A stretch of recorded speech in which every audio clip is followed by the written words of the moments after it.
de Jésus. Alléluia. Alors nous rappelons encore le thème de cette année 2024.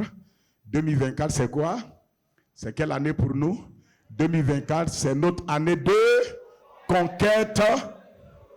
Par quoi? Donc nous restons dans l'esprit de la conquête victorieuse. Alléluia. Jésus a déjà vaincu et nous envoie conquérir. Conquérir la terre. Conquérir les différents territoires de ce monde. Conquérir les différents domaines de ce monde pour lui. Parce qu'il a versé son sang, il a racheté l'humanité et il a vaincu l'ennemi de nos âmes. À cause de cela, la Bible dit que dans Apocalypse 12, verset 11, qu'ils l'ont vaincu à cause du sang de l'agneau et à cause de la parole de leur témoignage. Donc le sang de Jésus qui est versé est la cause de ta victoire, est la cause de ma victoire. Ce n'est pas d'abord la prière. Si tu veux voir la cause de ta victoire, ce n'est pas la prière d'abord. Le sang de Jésus est la cause de la victoire. Maintenant, quand nous prions et jeûnons, nous nous approprions de la victoire qui a été causée par le sang versé de Jésus. Amen. Je me fais comprendre. Donc, le sang de Jésus est la véritable cause qui nous a donné la victoire. Nous avons vaincu l'ennemi de nos âmes. Et cet ennemi-là, il est décrit dans Apocalypse 12, verset 7. On dit, il est qui? Il est le grand dragon, le serpent ancien, le diable, Satan, celui qui séduit qui? Celui qui séduit la terre, celui qui séduit toute la terre. Ils l'ont vaincu. C'est le verset, tu descends au fur et à mesure. Ils l'ont vaincu. Il dit, c'est celui-là. On te montre qui tu as vaincu. On dit, ils l'ont vaincu, le grand dragon, le serpent ancien, n'est-ce pas? On dit le diable. Ensuite qui? Satan. Et ensuite qui? Celui qui séduit toute la terre. Regardez la personne, regardez cette personne-là. On dit, il est le grand dragon. C'est la Bible qui dit, il est le grand dragon. Il est le serpent ancien, appelé le diable et Satan, celui qui séduit toute la terre. Cela veut dire qu'il trompe toute la terre par son mensonge. Partout dans le monde, il a mis l'humanité sous séduction. Amen. Il est le grand dragon, le destructeur des vies. Il est le serpent ancien, celui qui empoisonne les gens avec le mensonge. Il est le diable, celui qui s'oppose aux destinées. Il est Satan, ça veut dire le calomniateur, celui qui dit des paroles contre toi. Il calomnie ta vie. Il dit des mauvais témoignages. Il dit des choses pour te détruire par les paroles. Alléluia. Il veut gâter ta réputation. Mais la Bible ne t'inquiète pas. Malgré qu'on le décrit comme ça, le verset 11 dit, ils l'ont vaincu. Ils l'ont vaincu. Qui? Toi et moi. Les frères qui l'accusaient, les sœurs qui l'accusaient. L'ennemi de nos âmes a été vaincu par le sang que Jésus, notre Sauveur, a versé. Alléluia. N'allez pas plus loin que ça. Satan n'a pas été vaincu par la résurrection de Jésus. Il a été vaincu à la croix, là où le sang de Christ est versé. Le sang de Jésus n'est pas un liquide rouge. Le sang de Jésus est un système surnaturel de rédemption, de délivrance, de victoire, de salut et de rachat. Le sang de Jésus n'est pas un liquide rouge, c'est plus que ça. C'est tout un système. Si tu ne veux pas, si tu ne crois pas, écoute-moi. Prends ton sang tout de suite, va dans un laboratoire. Tu vas voir que quand on examine ton sang, on fait toutes les analyses possibles de ton sang, ce liquide rouge qu'on a pris, on va sortir près de 3-4 pages d'analyse pour te dire ce qu'il y a à l'intérieur de ton sang. Ils vont te dire dans ce liquide rouge-là, il y a calcium, il y a magnésium. On voit l'état des terrains, on voit l'état de ton foie, on voit l'état de ça. Tu as dit que le sang est tout un système.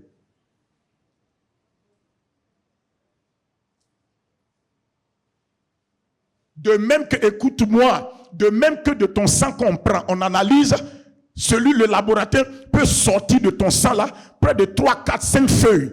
Et puis te dit, on a analysé ton sang, voilà tout ce qui est sorti de ton sang. De la même manière, quand le sang de Jésus est versé, de son sang est sorti aussi un testament. Du sang de Jésus est sorti un testament. Et je vais te dire, le Nouveau Testament est sorti du sang de Jésus. Et en réalité, le Nouveau Testament, c'est le sang de Jésus. C'est pourquoi il a dit que ceci est mon sang, le sang du Nouveau Testament. Quand il dit nouvelle alliance, c'est ça. Il dit le sang du Nouveau Testament. Le mot testament signifie volonté d'une personne exprimée. Ça veut dire que le testament du sang de Jésus est la volonté nouvelle que Dieu a exprimée pour nous. C'est pourquoi tu vas voir que notre testament, par le sang de Jésus, a un contenu différent du testament du sang de l'agneau sous la loi. La loi avait un sang, le sang des animaux, et avait un testament. Mais le sang de Jésus est une autre volonté. C'est pourquoi Paul dit dans Hébreu qu'il a supprimé la première volonté pour établir la seconde volonté. Dans le sang de Jésus, une nouvelle volonté de Dieu pour toi.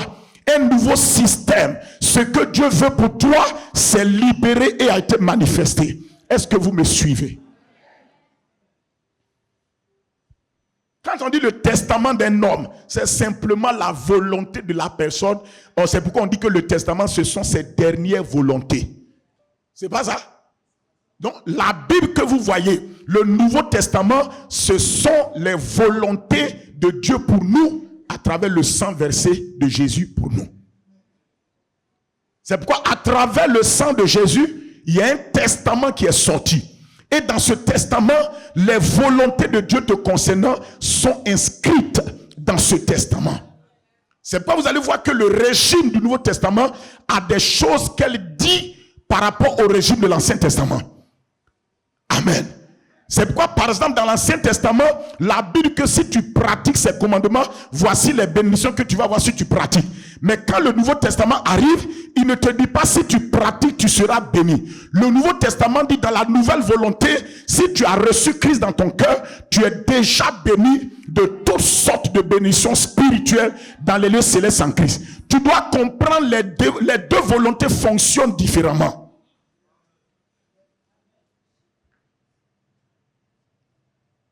Dans l'Ancien Testament, c'est le tabernacle de Moïse qui est le lieu où Dieu demeure. Mais dans le Nouveau Testament, dans la nouvelle volonté, c'est toi-même qui es le temple maintenant de Dieu. Ou bien?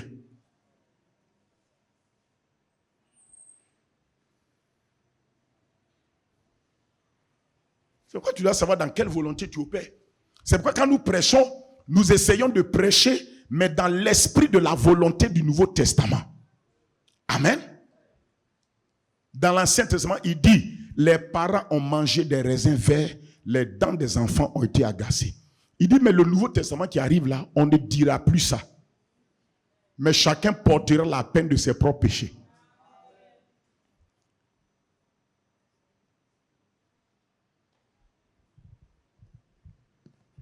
Vous comprenez? Donc, le testament a un langage différent. C'est comme naturellement tu vas voir un papa peut écrire son testament, mais à la dernière minute, il peut changer son testament. Parce que s'il change sa volonté, il change le testament. Donc Dieu avait une volonté sous la loi. Mais sous la grâce, par le sang de Jésus, il a mis en place un nouveau testament. Et le Nouveau Testament de Jésus est basé essentiellement sur la vérité. La vérité, ça dit que l'exacte représentation des choses. Les choses exactement dans leur exacte représentation. L'agneau n'est plus un animal, l'agneau est exactement venu, il est maintenant une personne. Parce qu'on t'a dit que l'agneau a été crucifié avant la fondation du monde. Mais ce n'est pas l'agneau animal là, c'était simplement l'ombre de cet agneau qui a été crucifié. Maintenant, quand le temps est arrivé, le vrai agneau qui a été crucifié avant la fondation du monde, il est venu exactement. Il est venu réellement.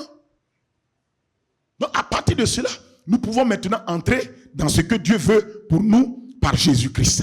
Alléluia. Alors, ce matin, nous allons prendre la parole de Dieu. On est sur le thème de l'année. Voilà. Je vais simplement exhorter sur un sacerdoce de conquête victorieuse. Le thème, c'est un sacerdoce de conquête victorieuse. C'est rappeler certains éléments, nous positionner, nous apprêter, parce que les mois qui arrivent, on va au fur et à mesure creuser un sacerdoce de conquête victorieuse. Pourquoi je dis ça? Parce que le thème de l'année qui dit, c'est notre année de conquête victorieuse par l'intercession stratégique. Cela veut dire que nous sommes toujours dans l'esprit et le tempo de la conquête victorieuse. Pourquoi nous maintenons, pourquoi l'expression conquête victorieuse est maintenue? Parce que n'oubliez pas, le Seigneur nous a destinés à être des conquérants vainqueurs. Nous sommes des conquérants vainqueurs. Et la Bible dit dans toutes ces choses, nous sommes plus que vainqueurs. Dans Apocalypse, le Seigneur termine toutes les lettres à chacune des églises en leur disant à celui qui vaincra. Il n'a pas dit, regarde bien, il n'a pas dit à ceux qui vaincront. Il dit à celui qui vaincra.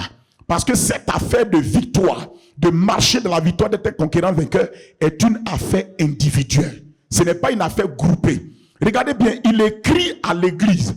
L'église est composée de plusieurs personnes. Mais il conclut pour dire à celui qui vaincra. Cela veut dire que la parole de Dieu est adressée à tout le monde. Mais la victoire est individuelle.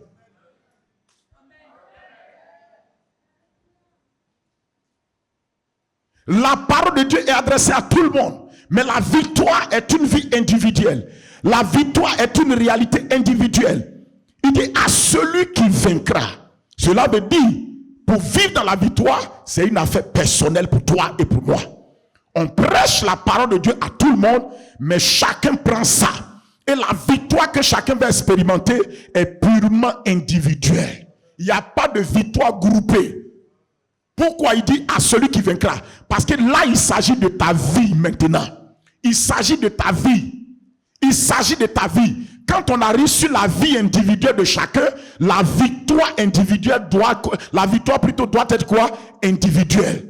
Parce que ta vie est individuelle. Tu affrontes des choses individuelles. Tu vis des choses individuellement. Tu dois vaincre individuellement. Les tentations que tu affrontes sont personnalisées pour toi.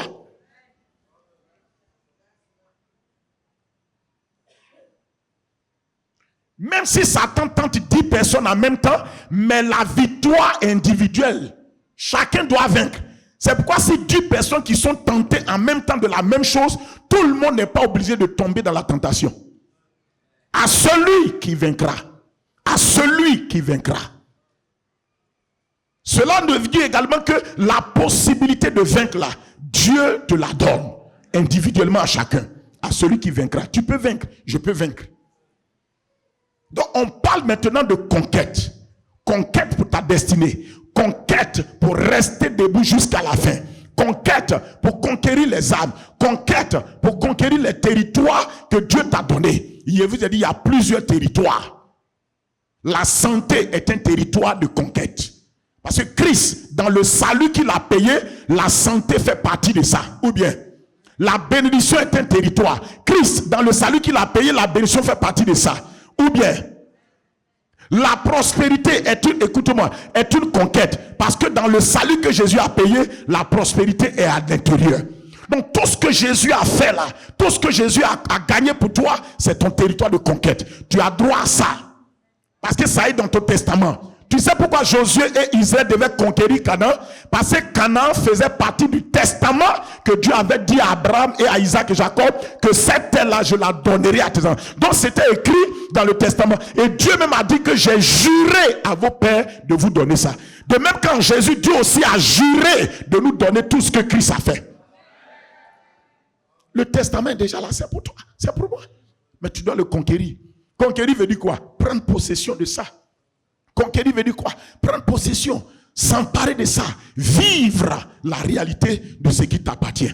Écoute-moi, ton corps est agressé par la maladie, mais tu dois conquérir la santé. Ton corps a le droit d'être en bonne santé. Tu dois conquérir cette santé-là. Donc la conquête est selon le territoire que tu veux posséder. Amen. Il n'y a pas de conquête sans territoire. Il n'y a pas de conquête sans territoire. Alléluia. Donc il dit la conquête victorieuse. Mais il dit cette année, la conquête là, c'est par l'intercession stratégique. La conquête par l'intercession stratégique. Quand on dit intercession, on voit un élément de la prière. Mais c'est une autre forme de prière. Donc il y a la prière dedans, mais il y a une autre forme de prière dedans. Donc quand on dit intercession, c'est la prière, mais la prière aussi dans une autre manière, puisque la Bible dit qu'il y a toutes sortes de prières. La Bible dit qu'il y a toutes sortes de prières. Éphésiens 6, 18, il dit faites en tout temps par l'esprit toutes sortes de prières. Toutes sortes de prières. Il n'y a pas qu'une seule sorte de prière, il y a toutes sortes de prières. Il y a la prière d'action de grâce, c'est une sorte de prière. Il y a la prière de demander de recevoir, c'est une sorte de prière. Il y a la prière de proclamation, c'est une sorte de prière. Il y a la prière d'autorité, c'est une sorte de prière. Il y a la prière en langue, c'est une sorte aussi de prière. Il y a la prière d'adoration, c'est une sorte de prière. Il y a la prière de louange, c'est une sorte de prière. Là où tu adresses des paroles à Dieu, c'est toujours une forme de prière. Mais les prières, écoute-moi, les sortes de prières sont libérées selon les sortes de situations.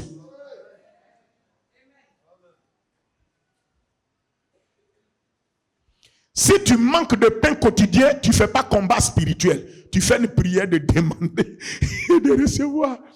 Seigneur, je brise maintenant celui qui tient mon pain. Je te casse. Arrête ça.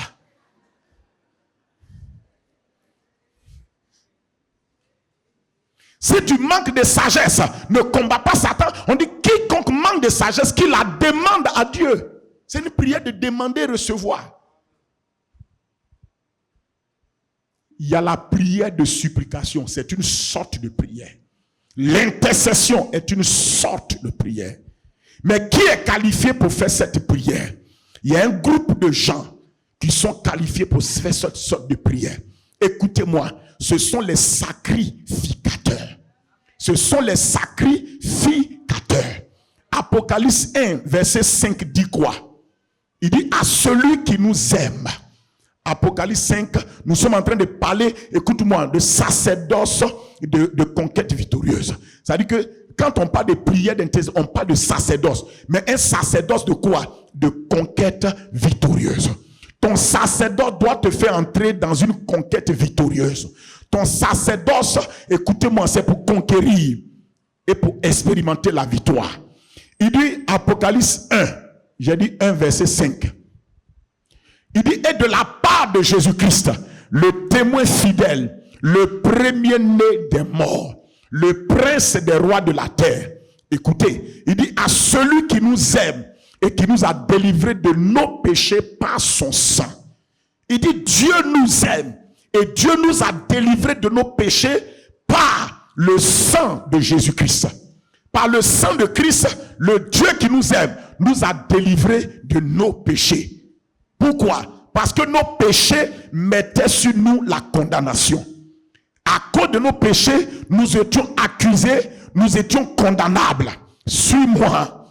Il dit, mais Dieu, dans son amour, nous a délivrés de nos péchés par le sang de son Fils Jésus-Christ. Amen.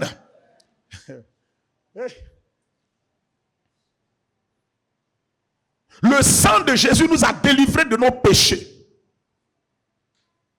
Il dit, il nous a délivrés de nos péchés par son sang, oui, et qui a fait de nous un royaume. Ça dit que, quand on dit un royaume, ça dit un peuple de rois. Il a fait de nous tous là un peuple de rois.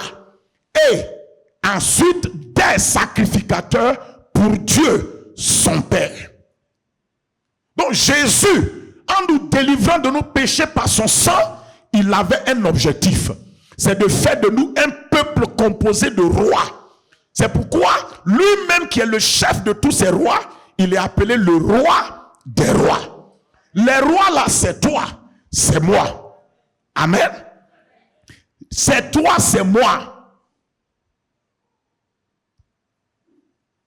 On ne dit pas reine parce que mon frère, ce n'est pas une affaire de masculinité ou de féminité. Quand tu dis non, je suis reine, ce n'est pas une affaire de choses. Le langage surnaturel n'est pas une affaire de gens masculins ou bien quoi. Parce que quand on dit tu es roi là, on parle de la nouvelle création. La nouvelle création n'est pas féminine ou masculine.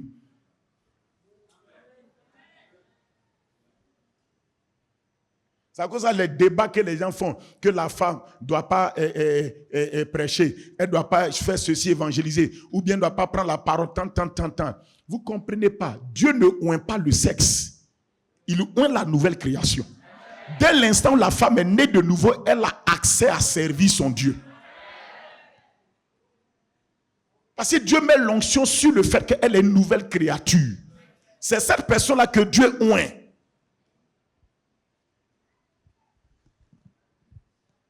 C'est cette personne que Dieu, même dans l'Ancien Testament, Dieu a oint des femmes. Il a oint des femmes, il a oint des hommes.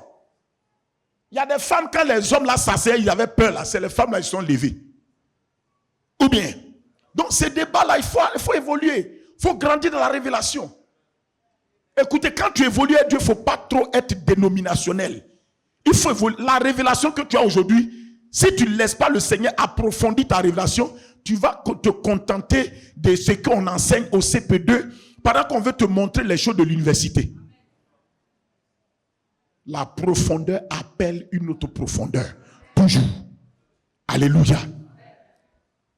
Donc il dit, il nous aime, il nous a délivrés de nos péchés par son sang. Mais l'objectif, c'est pour faire de nous un peuple de rois. C'est pourquoi tu es roi, je suis roi. Et Jésus étant notre chef, il est le roi des rois que nous sommes. Lui, il est roi sur nous. Nous, on n'est pas roi sur lui. Nous, notre royauté, c'est sur quoi? La terre. Et il disait même que c'est sur les poissons de la mer, les oiseaux du ciel et sur les reptiles qui rampent sur la terre et tout. Maintenant, comme Satan a osé s'introduire dans notre territoire, quand Jésus a accompli l'œuvre de la victoire du rachat, Satan fait partie maintenant de l'ensemble des choses que nous dominons. C'est pourquoi il dit, voici, je vous ai donné l'autorité de marcher sur les serpents et sur les scorpions et sur toute la puissance de l'ennemi, et rien en aucune manière ne peut vous nuire. Mais quand tu lis Genèse 1, 26, les serpents, les scorpions, la puissance ne faisaient pas partie des choses qu'on va dominer. Je veux dire les esprits là, ils ne faisaient pas partie de ça. Puisque dans l'environnement de ce monde, il n'était pas encore, Satan ne faisait pas partie encore de la population visible et invisible du monde. Oh, Seigneur.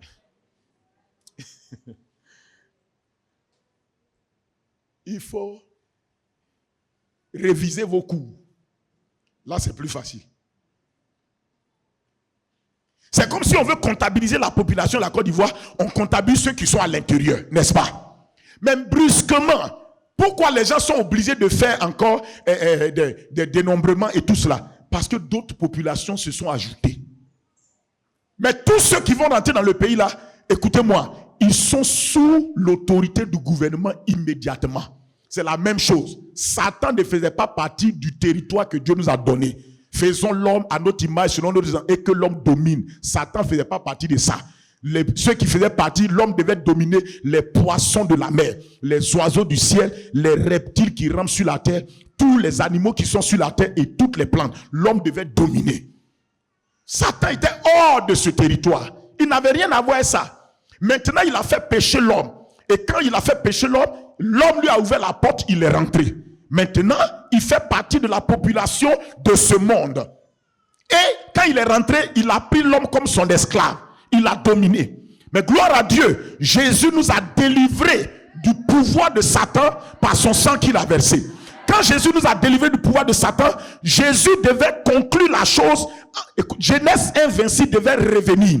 Jésus allait nous redonner la domination. C'est pourquoi on dit qu'il nous a fait asseoir ensemble avec lui.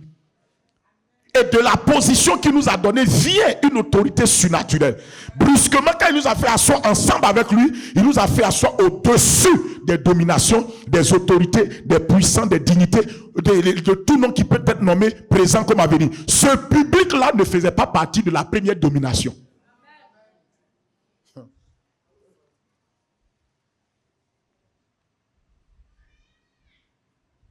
Donc quand il a fait cela, Satan a été mis sous nos pieds. Maintenant, Satan et les esprits mauvais font partie des choses que nous dominons. C'est pourquoi nous avons l'autorité. Donc il dit, il nous a délivrés de nos péchés par son sang. Il a fait de nous des rois et des sacrificateurs. Donc quand on dit il a fait de nous des sacrificateurs, cela veut dire que quoi? Il nous a destinés à un sacerdoce. Il nous a destinés à un sacerdoce. Alléluia. Il nous a destinés à un sacerdoce. Écoutez-moi, et c'était la volonté de Dieu depuis toujours. Dieu même, quand il a fait sortir Israël d'Égypte, Dieu voulait qu'Israël soit pour lui un royaume et des sacrificateurs. Dieu a toujours voulu deux choses dans les hommes. Deux ministères importants. Le ministère de sacrificateur et le ministère de roi. Écoutez-moi, affaire d'apôtre là, d'évangéliste, de pasteur, de prophète là. Ça, c'est autre chose. Il faut laisser ça d'abord. Ce n'est pas ça la priorité. Ce qui est prioritaire pour tout le monde, c'est être sacrificateur et être roi. Ces deux dimensions-là sont importantes, quel que soit le ministère que tu veux exercer plus tard.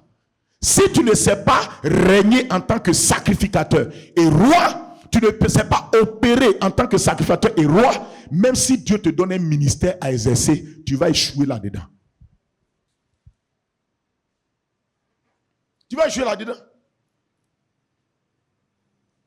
C'est quoi tu vas voir que des gens sont dans le ministère, mais ils n'arrivent pas à dominer. Ils sont dans le ministère, mais ils n'arrivent pas à régner. Parce qu'ils n'ont pas compris leur fonction de roi et leur fonction de sacrificateur. Mais je reviens. Je veux qu'on garde la mentalité. D'abord, laisser royauté, on est sur sacrificateur. Sacrificateur, c'est cette... Il dit que nous sommes des sacrificateurs. Alléluia. Mais quand on dit nous sommes des sacrificateurs, c'est pour faire quoi? Pour quelle raison Dieu nous met-il sacrificateurs? Écoute-moi, nous sommes des sacrificateurs dans le but d'exercer le sacerdoce. Le sacerdoce, c'est le travail que fait le sacrificateur. Le sacerdoce, c'est le ministère qu'exerce le sacrificateur. C'est le ministère qu'exerce le sacrificateur. 1 Pierre 2, verset 9. 1 Pierre 2, verset 9. 1 Pierre 2, verset 9. Amen. Il dit, vous au contraire, vous êtes une race élue, un sacerdoce royal. Donc la dimension de sacrificateur et roi est dans cette phrase-là. Un sacerdoce royal. À la place du mot sacrificateur, il a mis sacerdoce. Sacerdoce pour dire que nous sommes un sacerdoce. Nous sommes des gens consacrés à Dieu, dédiés à Dieu pour exercer le ministère, le sacerdoce devant Dieu. Le sacerdoce est quelque chose de très important dans la vie de tout chrétien né de nouveau. Sans le sacerdoce, vous ne pouvez pas vivre et exercer votre domination sur la terre convenablement. Il dit, c'est pourquoi vous êtes un sacerdoce royal. Ça veut dire que vous êtes des sacrificateurs, mais il y a une royauté qui est en vous en même temps. Écoutez ce que je vous dis là, être apôtre là, c'est pas ça qui est important. Hey. Être évangéliste là, c'est pas ça d'abord qui est important. Ce qui est important, chrétien, écoutez-moi. Écoutez, si quelqu'un veut être apôtre, laisse-le tranquille. Mais les deux éléments que je te donne là, si tu les maîtrises dans ta vie, je t'assure, ta vie sera plus que même la vie de quelqu'un qui se dit apôtre, mais qui n'a pas ces deux éléments. Qui ne fonctionne pas dans ces deux éléments. Le sacerdoce et la royauté sont deux éléments donnés à tous les chrétiens, qui qu'ils soient. Dans le Nouveau Testament, tout le monde est roi. Il n'y a pas roi David, il n'y a pas roi Saül. Toi-même, tu es roi.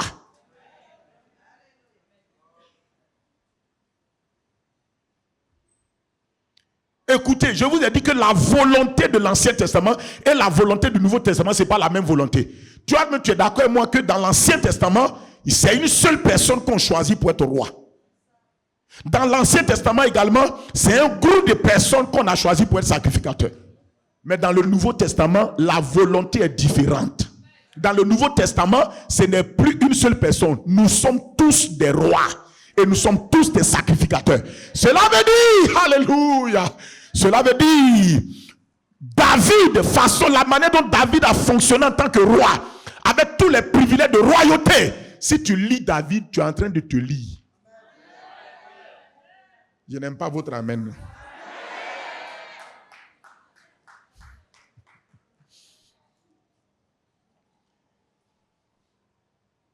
David a reçu une onction royale. Toi aussi, en tant que roi, tu as reçu l'onction royale. Et l'onction, écoutez-moi, on a limité l'onction juste à l'onction de guérison. Les chrétiens n'ont pas reçu une onction de guérison d'abord. On a reçu une onction royale. L'onction royale est une onction composée de diverses sortes d'onctions. C'est bon. C'est bon. Les poulets ne sont pas encore finis dans ton ventre.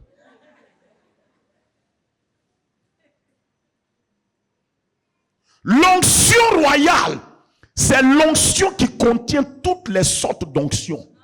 Tu sais pourquoi? La Bible dit dans Acte 2, verset 33, que Jésus est levé par la droite de Dieu. Jésus est levé par la droite de Dieu. Quand il a été levé par la droite de Dieu, il a été fait quoi? Au verset 36, on dit il a été fait Seigneur et Christ. Seigneur veut dire qu'il a reçu la position de royauté. Christ, c'est pas une position. Christ, Seigneur, c'est une position. Christ, c'est une administration. C'est-à-dire qu'il a été installé dans une administration. Ça veut dire que quoi? Il a été installé dans une onction royale. Et on dit c'est ce Jésus qui a été fait Seigneur et Christ. Le verset 33 dit il a reçu du Père le Saint-Esprit et il a répandu cela sur nous. Donc l'onction qu'il a répandue sur nous, c'est l'onction qu'il a reçue quand il a été installé dans sa royauté. Et c'est cette onction qu'il a déversée sur toi. Donc cette onction n'est pas une onction de portier, c'est une onction royale. Elle est venue par le roi des rois. Elle est venue sur toi. Ce qu'il a reçu là, c'est ça il a pris et puis il t'a donné. Donc l'onction qui repose sur toi, mon frère, c'est une onction royale. Cette onction-là, quand tu as besoin de guérison, elle amène la guérison. Quand tu as besoin de victoire, elle déclenche la victoire. Quand tu as besoin de prospérité, elle amène la prospérité comme chez Obed-Edom. Quand tu as besoin de combattre tes ennemis et de triompher de tes ennemis, elle t'amène à vaincre tes Goliaths. Parce que quand cette onction était sur David, il a vaincu ses Goliaths. Il a vaincu le lion et l'ours. Il a vaincu la pauvreté de la maison de son père. La Bible que son père a été affranchi des impôts. Les dettes sont finies et ils ont été positionnés. L'onction royale est l'onction de Jésus-Christ lui-même qu'il a distribué à son corps. Et la Bible que chaque partie a reçu la même plénitude de l'onction. Il dit que nous avons tous reçu de sa plénitude grâce sur grâce. La Bible dit que Jésus est la plénitude qui remplit tout en tous. Ça veut dire que où tu es là, tu as l'onction royale sur toi. Eh, dis-moi, j'ai l'onction royale sur moi.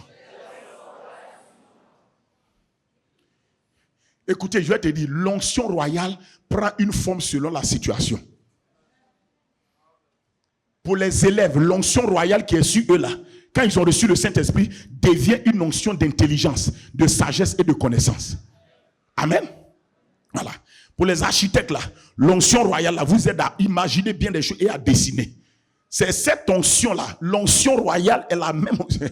C'est une onction, écoutez, pour les gens comme Joseph, cette onction royale fonctionne en termes d'entreprise, leur donne la capacité de gestion. Mais on a limité l'onction juste à un petit niveau. Et on veut faire croire aux gens que telle personne a l'onction, toi tu n'as pas ça. Qui vous a dit ça? L'onction royale est l'onction de la plénitude qui est partie dessus le roi et est venue en toi. Si tu n'en sais pas ça, il ne sait pas ce que tu as fait. C'est parce que tu ne crois pas que tu as l'onction royale que tu crois que tu vas aller chez quelqu'un, il va te donner une onction particulière.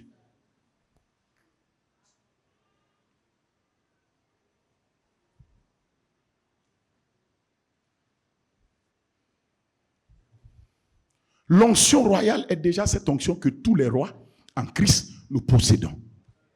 Amen. Maintenant, il dit que nous sommes des sacrificateurs. En tant que sacrificateurs, on retourne sur le verset. En tant que sacrificateur, il dit que le sacrificateur, c'est celui qui est destiné à exercer le sacerdoce. Le sacerdoce, c'est le travail du sacrificateur. Mets-moi Exode 28, versets 1 à 4.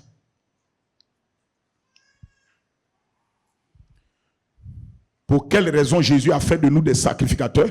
C'est pour exercer le sacerdoce. Suis-moi. Dieu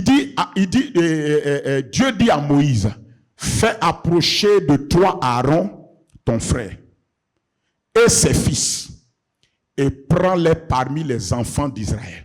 Donc là-bas, ce n'est pas tout le monde. On dit fais approcher un groupe de personnes. Prends-les parmi les enfants d'Israël. Mais ce que je vais te montrer, c'est pourquoi est-ce qu'ils ont été choisis comme sacrificateurs. Il dit pour les consacrer où ça? À mon service dans le sacerdoce. Amen. Donc le sacerdoce là, c'est servir l'Éternel en tant que sacrificateur. Le travail de sacrificateur, c'est de servir Dieu. Mais dans le sacerdoce, c'est ce que le sacrificateur, tous les sacrificateurs sont destinés à faire. Et là-bas, dans l'Ancien Testament, on prend un groupe de personnes et on les a sélectionnés pour exercer le sacerdoce. Ça veut dire quoi? En quoi consiste le sacerdoce? Le sacerdoce consiste en quoi? Voilà, pour que tu comprennes mieux. Le sacerdoce consiste en se tenir devant Dieu. Le sacerdoce, c'est le service, le ministère du sacrificateur. Mais maintenant, le ministère du sacrificateur consiste en quoi? Cela consiste à se tenir devant Dieu, pas devant Satan. Le sacerdoce, ce n'est pas pour se tenir devant Satan, s'il vous plaît. C'est qu'on va arriver sur la royauté. La royauté, c'est pour se tenir devant Satan et le dominer. Le sacerdoce, c'est pour te tenir devant Dieu. La royauté, c'est pour te tenir devant Satan, devant tes circonstances, devant les événements qui veulent détruire, contrôler ta vie. Et avec l'autorité que tu as dans ta royauté, tu les domines. Je me fais comprendre? La royauté, ce n'est pas pour se tenir. Tu ne peux jamais te tenir devant Dieu en tant que roi pour exercer une royauté sur Dieu. Non. Mais le privilège de sacrificateur, c'est le privilège qui t'est donné de te tenir devant Dieu. C'est ce en quoi consiste le sacerdoce du sacrificateur. Le sacerdoce du sacrificateur consiste en se tenir devant Dieu. C'est pourquoi Dieu nous a indiqué un lieu où il faut aller. Il dit se tenir devant Dieu et présenter à Dieu des offrandes et des sacrifices sur l'autel que Dieu a indiqué. Donc le sacrificateur part devant Dieu avec ses offrandes et ses sacrifices et il les offre à Dieu. Et la Bible dit qu'il le fait jour et nuit. Il le fait chaque jour. Chaque jour, il exerce ce sacerdoce-là pour qu'il puisse donc adorer Dieu, rendre culte à Dieu, élever Dieu, célébrer Dieu. Mais quand le sacrificateur fait ça, il développe une relation entre Dieu et lui. Et il autorise Dieu à intervenir dans sa vie, à intervenir dans ses situations, à intervenir dans ses affaires. Donc le sacerdoce est une consécration. Le sacerdoce, c'est une consécration. Tu as été destiné, choisi par Dieu pour être sacrificateur devant lui. C'est pourquoi, dans l'Ancien Testament, les sacrificateurs entraient dans le temple et ils se tenaient là-bas pour présenter constamment des offrandes, des sacrifices à Dieu. Prenons un exemple dans Luc 1, verset 5. Luc 1, verset 5.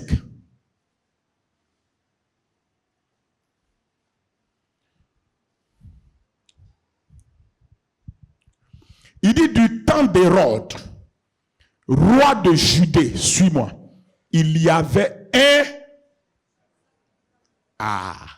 comme toi, comme moi, en 2024, du temps où le bishop Daniel Chaud vivait, il y avait un sacrificateur. C'est toi, c'est moi, c'est nous tous. Ou bien, il dit, il y avait un sacrificateur nommé Zacharie, suis-moi, de la classe d'Abia. Sa femme était d'entre les filles d'Aaron et s'appelait Élisabeth. Donc, ils étaient de la lignée des sacrificateurs, n'est-ce pas? Toi aussi, tu es de la lignée des sacrificateurs selon l'ordre de Melchisédek. Jésus-Christ est notre souverain sacrificateur. Amen. Et il est rentré dans le tabernacle de Dieu avec son sang et il a ouvert la porte. Maintenant, il nous dit, entrez là où je suis entré. Donc, par le sang de Christ, nous aussi, on peut entrer. Tu me suis? On dit ce sacrificateur, sa femme s'appelait Élisabeth. Oui. On dit tous deux étaient justes devant Dieu, observant d'une manière irréprochable tous les commandements et toutes les ordonnances du Seigneur.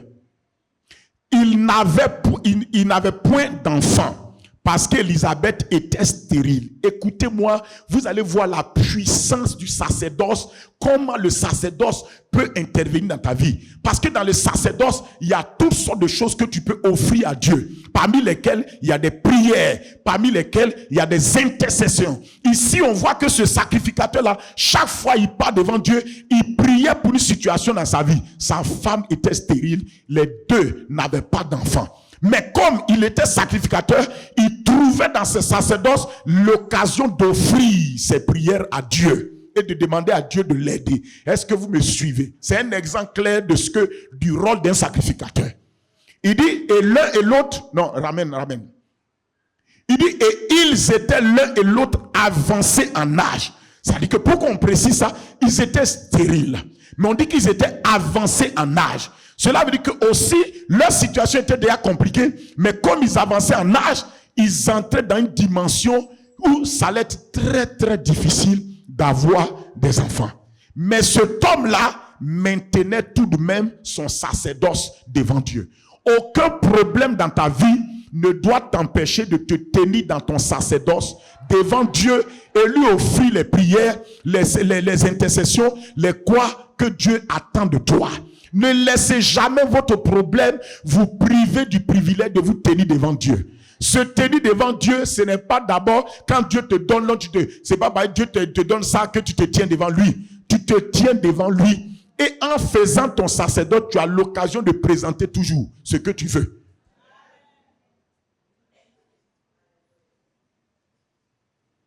Il y a des gens, dès que la situation arrive, ils se découragent, ils ne prient plus.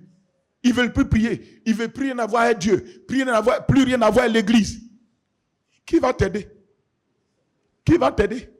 Si tu fais ça là, qui va t'aider? Qui va t'aider? On dit, ils étaient avancés en âge, oui. Or, regardez, pendant qu'il s'acquittait de ses fonctions devant Dieu, on dit qu'il était en train de s'acquitter de ses fonctions devant Dieu. Cela veut dire qu'il exerçait son sacerdoce devant Dieu selon le tour de sa classe. Qu'est-ce qui va se passer? On dit qu'il fut appelé par le sort, d'après la règle du sacerdoce, à entrer dans le temple du Seigneur pour offrir le parfum. N'oubliez pas que le parfum, c'est les prières des saints. Le parfum symbolise les prières des saints. Quand tu lis dans Apocalypse 5, verset, peut-être un peu verset, le verset 8 comme ça, la Bible que les 24 vieillards tenaient dans leurs mains une coupe remplie de parfums qui étaient les prières des saints. Cela veut dire que quand tu ne pries pas là, ta prière n'est pas dans cette coupe-là. Ce n'est pas une affaire du pasteur. Le pasteur t'aime ou t'aime pas. On n'est pas là pour ça. J'ai dit, si tu ne pries pas, ton parfum, il n'y a rien dans la coupe-là te concernant. Or, vous savez que les parfums représentent les odeurs. C'est-à-dire que quand tu pries là, il y a une odeur de toi qui est dans cette coupe-là. Donc si tu ne pries pas, ça te regarde. Si tu pries aussi, ça te regarde. Donc c'est fini ça. Le temps où tu ne pries pas, quelqu'un va prendre bagarre à ta tête. On dit les prières des saints. Tu es un saint, non? Tu es une sainte, non? On te dit, il y a une coupe où on met les prières dedans. Toi, tu ne pries pas pour mettre pour toi dedans. Pour que quand le temps arrive où ça déborde, Dieu doit déverser l'exaucement. En déversant l'exaucement, comme ta prière dedans, toi aussi tu reçois ta part.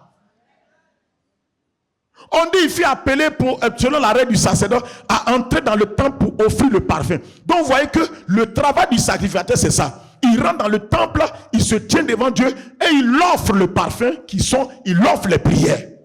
Voici le travail d'un sacrificateur.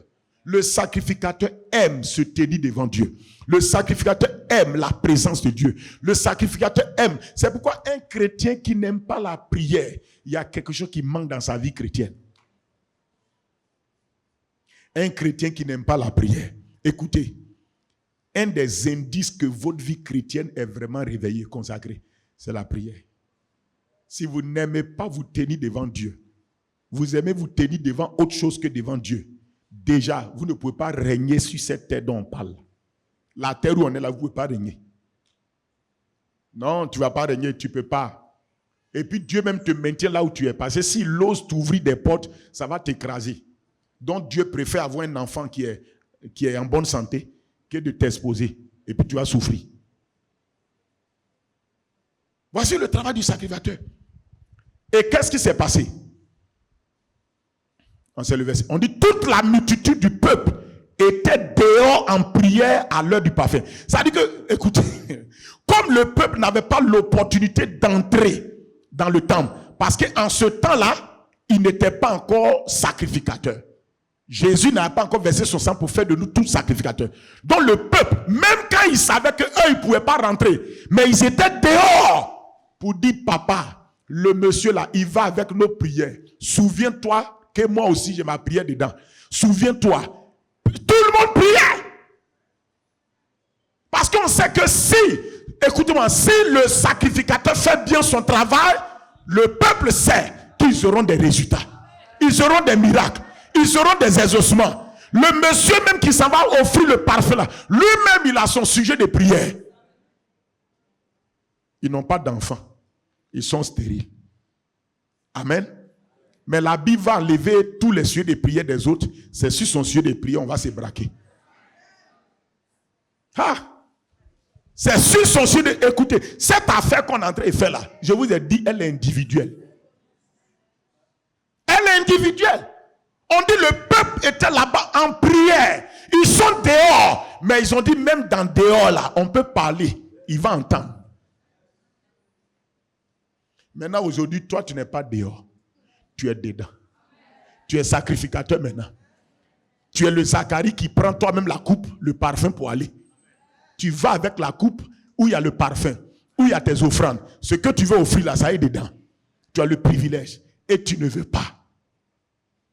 Tu ne veux pas aller. Et ils savent qu'on ne peut pas rentrer, mais ils sont dehors en train de prier. Parce qu'ils savent qu'il n'y a pas de conquête victorieuse si on ne prie pas. Il n'y a pas de conquête victorieuse si on ne prie pas. Et ils étaient en prière. Qu'est-ce qui s'est passé? La Bible dit, alors, un ange du Seigneur apparut à Zacharie et se tint debout à droite de l'autel des parfums. Je vous ai dit, il n'y a pas de sacerdoce sans autel. Seigneur. Il n'y a pas de sacerdoce sans autel. Les autels sont importants quand il s'agit de la relation entre les esprits et les hommes. Il faut toujours un autel. Vous voulez ou non, il faut toujours un autel. L'esprit là exige un autel. L'autel c'est le lieu de rencontre. L'autel c'est le lieu de rencontre. L'autel c'est un système spirituel qui autorise l'homme à parler à l'esprit et qui autorise l'esprit là aussi à entrer en action dans les affaires de cet homme. C'est à cause de cela, je vais vous dire une chose. Là où ton grand-père allait chercher quelque chose pour venir mettre dans la famille, il n'y a aucun autel qui vient de lui-même. C'est quelqu'un dans la famille qui allait prendre pour venir mettre. Quand il a mis cet autel-là, vous allez voir qu'à partir de ce moment, l'esprit là, pourquoi les esprits là fatiguent les familles? Parce qu'à cause de l'autel là, l'esprit se donne une autorisation à manœuvrer dans les affaires de cette famille. C'est à cause d'un certain moment, tu vas voir que les esprits là commencent à se révéler à toi, même dans ton sommeil. C'est l'autel là qui leur donne cette autorisation. Ils revendiquent leur action à cause de l'autel. Mais je vous ai dit qu'il faut un système pour détruire toujours un autre système. C'est pourquoi Christ est venu avec un autel supérieur. Et avec l'autel de Christ, par son sang, il écrase maintenant la voie des autels dans lesquels on était avant. Que tu veux ou non, c'est comme ça que ça s'est fait. Il faut un autel pour renverser toujours un autel. Et Jésus est venu avec son autel qui est la croix du calvaire. La croix du calvaire, Jésus a fait un sacrifice là-bas au Père. Il a offert à Yakabo Sanera. Il a offert sa vie au Père. Il a livré. Je vous donne ces révélations pour que vous sachiez comment réduire au silence les voix étrangères et étranges. Il y a des gens, quand ils vous demanderont, vous n'êtes pas là.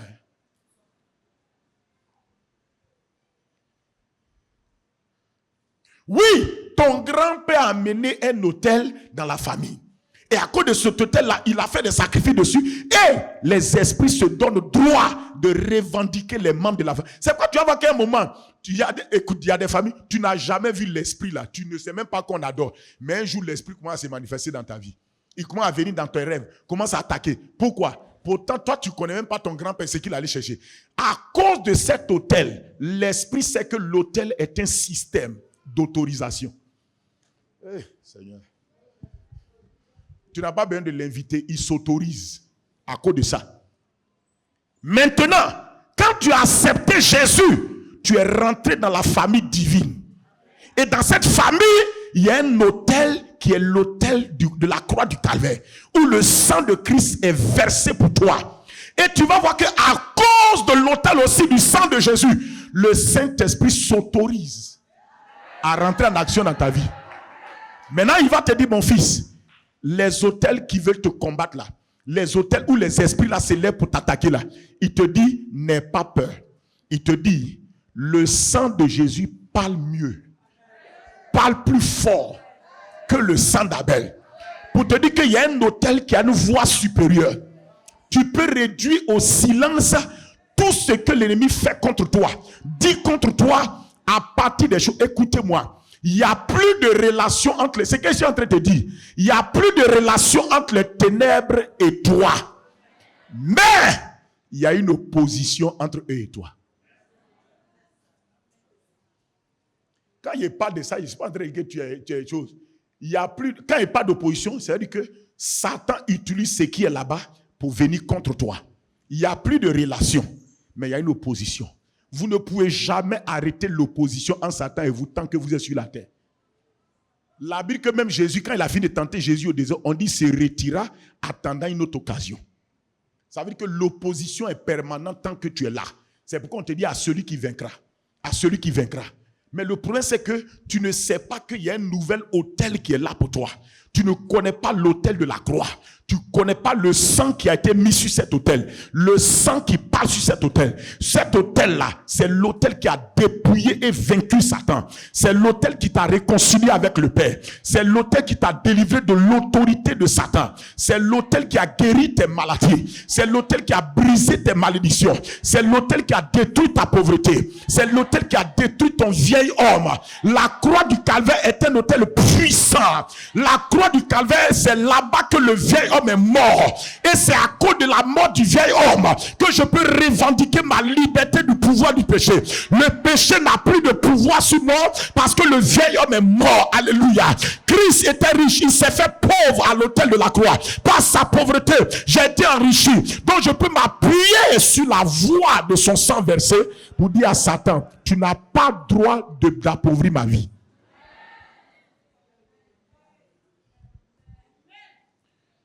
C'est comme ça qu'il faut vous positionner. Tu connais la vérité et la vérité te rend toi-même libre. C'est pourquoi on enseigne. On enseigne pour que, connaissant la vérité, vous puissiez vous-même utiliser ça pour vous rendre libre. Même naturellement, là, tu ne connais pas une vérité. Tu ne connais pas la vérité sur ton héritage. Tu vis dans la pauvreté. Brusquement, on vient t'informer que mais c'est pas... c'est toi qui t'appelles comme ça, là. Tu dis oui. Tu dis mais non, mais on te cherche. Il y a un héritage que quelqu'un a laissé pour toi, ton papa a laissé pour toi. Qu'est-ce que tu fais? Cette vérité fait que tu prends ça pour aller t'affranchir de ta pauvreté. Est-ce qu'on a besoin de pleurer pour ça? Mais si tu refuses la vérité, tu vas demeurer dans la pauvreté. Tu prends cette vérité que tu sais maintenant, tu te rends là-bas, tu dis, monsieur le notaire, on m'a dit qu'il y a un état ici. Tu donnes ta pied, il vérifie. Il dit, une fois que tout est con, les identités sont claires, c'est ça. C'est à cause de cela, quand tu vas affronter Satan, reconnais toi-même ton identité en Christ. Il m'a donné le pouvoir d'être enfant de Dieu. En tant qu'enfant de Dieu, j'ai autorité, Satan.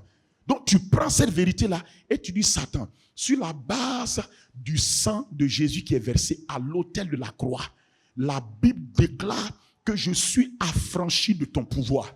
Je suis maintenant sous l'autorité de Christ. Sur la base de cet autel, la voix de son sang parle plus fort que chose. À partir de cet instant-là, le Saint-Esprit est autorisé à intervenir dans ma vie. Le Saint-Esprit est autorisé à agir dans ma vie. La pauvreté n'a plus d'autorisation. L'autel écoutez-moi, l'autel de ton grand-père là, parle la pauvreté. L'autel du sang de Christ là, parle que tu as été enrichi. Donc c'est deux voix différentes qui viennent de deux autels différents et qui viennent de deux sangs différents. Et derrière chaque autel, il y a toujours un esprit veilleur.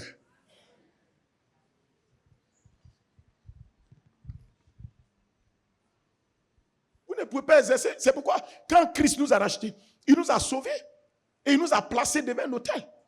Mais l'autel où on exerce le sacerdoce, ce n'est pas l'autel de la croix. Ça, c'est le trône de la grâce. Il dit, approche-toi avec assurance. Va au trône de la grâce. Pour faire quoi? Va au trône de la grâce. Pour faire quoi? Pour faire quoi? Pour obtenir miséricorde, pour trouver grâce et pour être secouru dans tes besoins. Amen. Donc, dans le christianisme, il y a différentes sortes d'autels. Il y a l'autel de la croix. La résurrection est un autel. Le trône même, là, c'est un autel.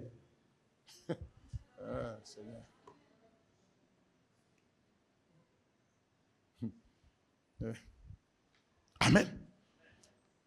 Donc, il dit, et prend Hébreux 8, verset 3. Hébreux 8, verset 3. Hébreux 8, 3. Il dit, tout souverain sacrificateur est établi pour présenter des offrandes et des sacrifices. D'où il est nécessaire que celui-ci ait aussi quelque chose à présenter. C'est simplement pour nous dire que les sacrificateurs ou souverains sacrificateurs ne peuvent jamais se présenter devant Dieu sans rien à présenter à Dieu. Et ce qu'on présente, on appelle ça des offrandes et des sacrifices. Vous ne pouvez pas dire, je me tiens dans la présence du Seigneur. Dieu dit, mais tu te tiens là, tu as apporté quoi à me présenter? Ah Seigneur, vraiment, je n'ai rien à te présenter. Il dit, c'est pas possible. C'est qu'il n'y a pas de sacerdoce. Il n'y a pas de sacerdoce sans quelque chose, sans que tu aies quelque chose à présenter. Il faut toujours quelque chose à présenter. C'est pourquoi cette fameuse phrase de l'Ancien Testament dit que on ne se présente pas devant l'Éternel les mains vides. Tu comprends ça aujourd'hui? C'est à cause de ça que tu ne peux jamais aller vers Dieu pour dire je n'ai rien à donner. Ce n'est pas possible. Si tu n'as rien à donner, tu n'as aucun sacerdoce à exercer. Je te garantis, si tu n'as rien à présenter, tu n'as aucun sacerdoce à donner. Il ne faut pas vous amuser à ça. Hein? Regardez partout dans les temples mondains, que ce soit bouddhiste, que ce soit ceci, partout, vous allez voir que là où se trouvent les idoles qu'ils adorent là, il y a plein d'offrandes qui sont déposées là-bas. On n'adore pas une divinité sans offrir quelque chose. Ce n'est pas possible. Il n'y a pas sacerdoce sans quelque chose à présenter. Si tu n'as rien à présenter, va chercher. On ne se présentera pas devant l'Éternel les mains vides. Hein? Les gens ont pris ce verset-là à toi à travers. On ne parle pas de l'argent seulement. On dit tu ne dois pas venir les mains vides. C'est comme ça en Israël, quand les gens allaient au temple pour adorer, ils devaient toujours trouver quelque chose pour aller. Même s'il n'a pas un animal pour apporter, il a du riz, il a du mil, il a au moins une récolte. Il doit prendre quelque chose pour aller. Il ne doit pas dire, bon, je suis venu adorer Dieu, il n'y a rien à présenter. Écoutez-moi, le temps est venu, il faut qu'on rentre dans l'esprit du sacerdoce. Tu ne peux pas exercer le sacerdoce, dire que je n'ai rien à donner à Dieu, rien à présenter à Dieu. Il faut que tu présentes tes offrandes et que tu présentes tes sacrifices. Deux qualités de choses, offrandes et sacrifices. Le langage de l'autel, c'est le langage des offrandes et le langage des sacrifices. Je répète, le langage de l'autel où tu t'en vas adorer ton Dieu, c'est le langage des offrandes et des sacrifices. Suis ce que je te dis, hein. Je suis en train de partir vers le thème de l'année là.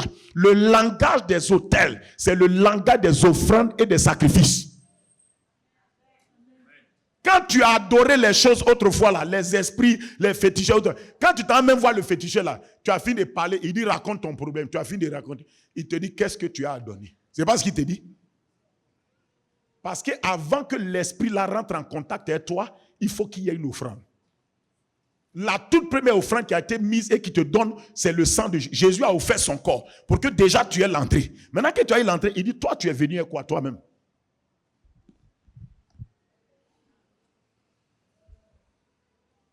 C'est à cause de ça qu'on est là, on est en train de faire les choses de Dieu. Toi, tu es là, tu dis, tu es venu au culte. On chante, tu ne chantes pas. On prie, tu ne pries pas. On loue, tu ne loues pas. On danse, tu ne danses pas. On donne, tu ne donnes pas. Ou bien, on lit la Bible, tu ne lis pas. Tu es venu faire quoi alors? Non, tu es venu faire quoi? Non. Hey, cette année-là, bon, tu es venu faire quoi? Vaut mieux rester à la maison. La seule chose que tu offres à toi-même, c'est ton portable que tu ouvres. Et puis tu regardes les messages qu'on t'envoie. Une distraction terrible. Et tu es là, tu penses que Dieu t'approuve. Ton portable est devenu un danger, un problème dans ta main. Tu ouvres ton portable, tu regardes les messages, tu regardes les modèles de chaussures qu'on t'envoie. Mais c'est une insulte. Il ne faut pas rire. Il ne faut même pas rire. C'est une insulte. C'est une insulte. Mais c'est pourquoi, écoute-moi, c'est pas que tu fais ça là, c'est à cause ça regarde ta vie. Regarde ta vie. Tu ne valorises pas celui qui t'a donné le souffle de la vie. Tu ne l'honores pas. Tu as toute la semaine au dehors. Le petit temps où tu viens faire 3 heures, 4 heures de temps devant lui là, tu ne peux même pas être concentré. Pourtant, quand tu es concentré sur ton film là, ton riz est en train de brûler, tu ne t'en rends pas compte que ton riz brûle.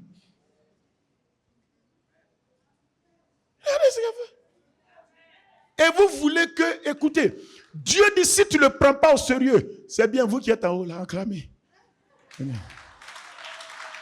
C'est vous qui êtes à la chambre auto. Non, écoutez, et ça fait que les gens sont distraits. Et ils sont étonnés, ils ne reçoivent pas. C'est pourquoi, pasteur, il y a des gens, quand tu imposes les mains et tu sens que l'onction sèche, il faut enlever ta main. Non, il y a des gens, quand tu poses la main, tu es en train de prier, tu sens que l'onction là descend. Enlève ta main. Ça veut dire, Dieu dit, enlève ta main sur lui vite. Sa manière de faire ne me plaît pas. Il me déshonore et il veut que je lui accorde grâce.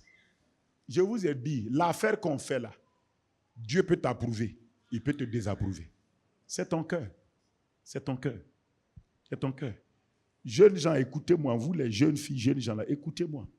C'est parce que nous autres, à l'âge de 10 ans, on s'est convertis, on a pris Dieu au sérieux qu'on est là. Si on n'avait pas pris Dieu au sérieux là, vous n'allez jamais nous connaître. Amen. Quand quelqu'un prend Dieu au sérieux, Dieu lui garantit un avenir et un devenir. Il ne faut pas vous amuser à ça. Si tu ne prends pas Dieu au sérieux, ta génération ne te connaîtra pas.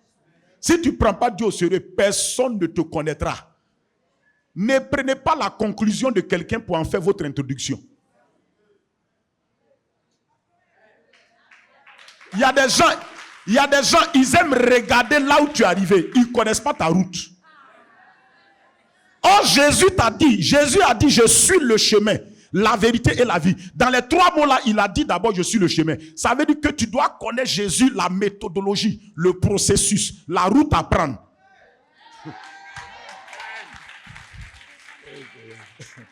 C'est quand tu connais Jésus, la route, que tu es sûr que tu vas arriver, marcher dans la vérité et tu vas atteindre la vie.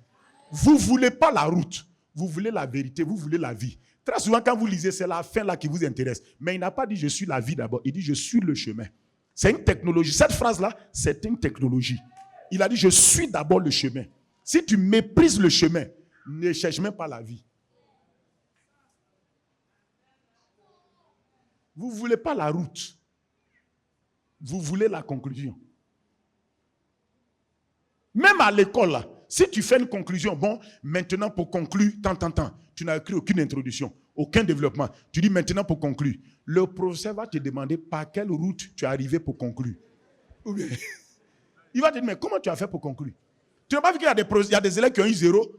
Ça veut dire qu'il n'a fait aucune démonstration, mais il met seulement le résultat. Le professeur cherche la route par laquelle il est arrivé à cette conclusion. Il ne voit pas, il met 0, même si c'est juste. Ou bien, on est dans 2024. Ok? On est dans 2024. Je suis le chemin. Quand tu connais le chemin, tu as pris la bonne route, tu avances. Donc, si tu prends Dieu au sérieux, c'est pas chose. Tu comprends ce que je dis? Vous êtes jeunes là, prenez Dieu au sérieux, prenez le Seigneur au sérieux. Suivez ce que le Seigneur dit de faire. C'est en ce moment-là que tu vas voir que tu seras une bénédiction pour beaucoup. Tu seras une bénédiction pour les autres. Personne ne bénit sa génération s'il méprise son sacerdoce.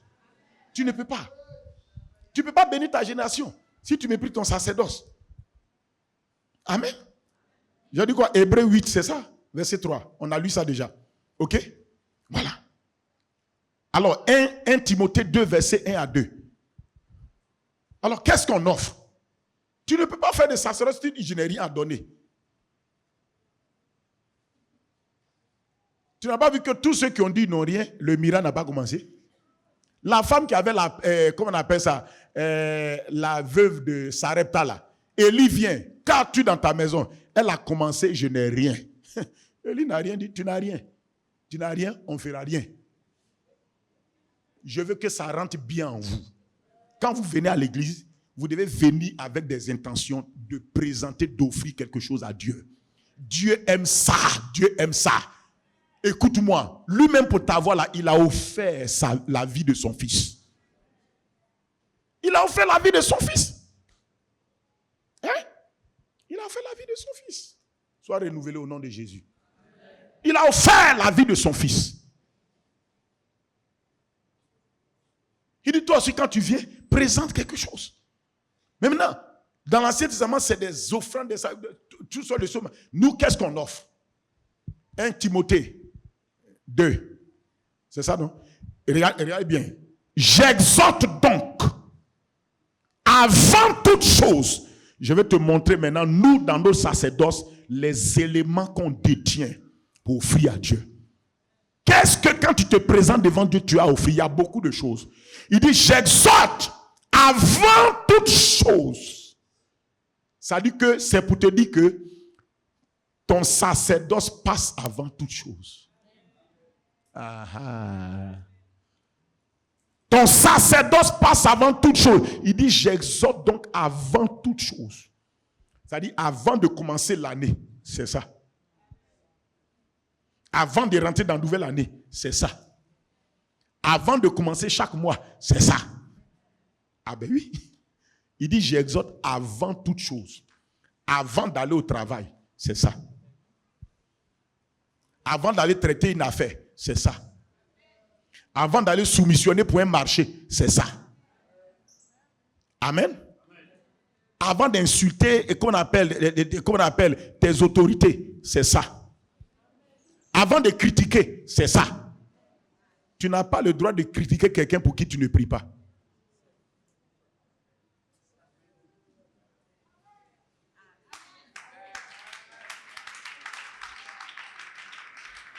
Bon, tu me critiques là, tu as déjà prié pour moi?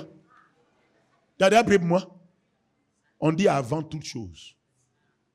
Parce que Dieu sait que si tu pries pour la personne, tu ne voudras même plus le critiquer. Dieu est sage, il dit avant.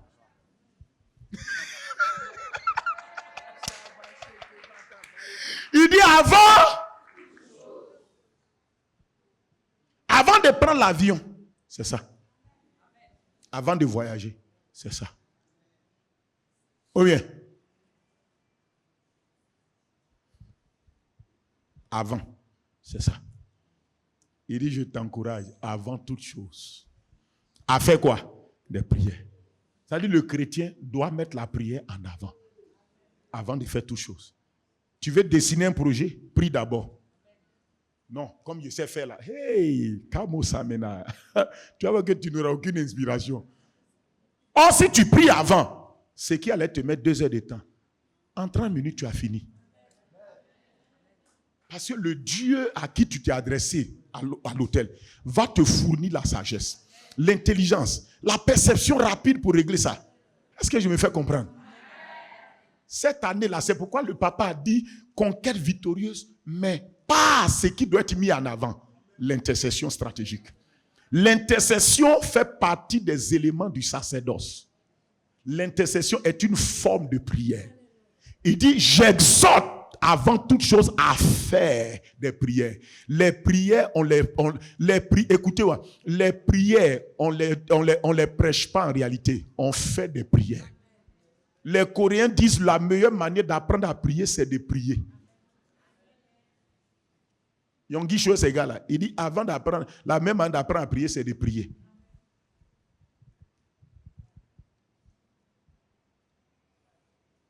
On n'enseigne pas la prière. On enseigne à prier. C'est différent.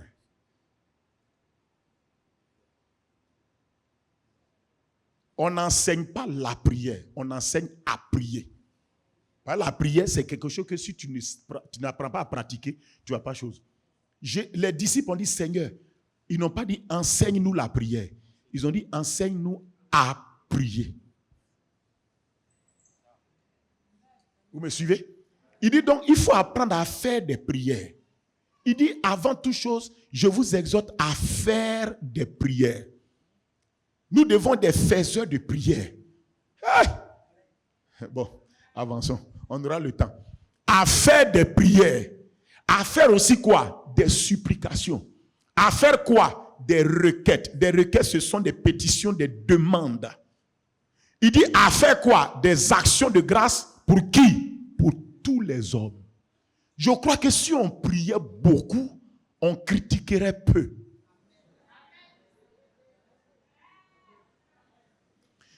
Je n'ai jamais vu quelqu'un pour qui tu pries, et tu vas le maudire. Ça, c'est pas possible. Tu pries. Parce que plus tu pries pour quelqu'un, ton cœur devient un cœur de compassion. Un cœur de miséricorde. Parce que comme tu pries là, puisque tu pries la solution, tu pries la victoire, tu pries pour le changement de la personne, tu n'as pas le temps de critiquer. Tous ceux qui prient pour quelqu'un, quand les gens critiquent la personne pour qui il prie, lui il s'en éloigne. Ou bien, il va défendre la personne pour dire non, frère, priez pour la personne. Il ne faut pas critiquer. Il aura toujours une attitude différente. C'est pourquoi Jésus t'a dit, prie pour tes ennemis. Bénis ceux qui te maltraitent. Parce que si tu pries pour tes ennemis, même tu ne vas pas les critiquer. Tu auras la compassion pour eux. Nous devons écouter. Pourquoi, je vais vous dire, pourquoi l'Église n'arrive pas à avoir une conquête victorieuse de beaucoup d'âmes? Parce que nous passons le temps à critiquer les âmes, à critiquer les pécheurs. Mais ils sont des pécheurs, ils ne peuvent que pécher. Un pécheur, ça pêche. Mais tu veux qu'il fasse quoi? Hein? Tu as une fois vu un chien qui n'aboie pas? Hein? Il a dit, tu as une fois vu un chien qui n'aboie pas? Tu as vu un porc qui ne se roule pas dans la boue? Un pécheur?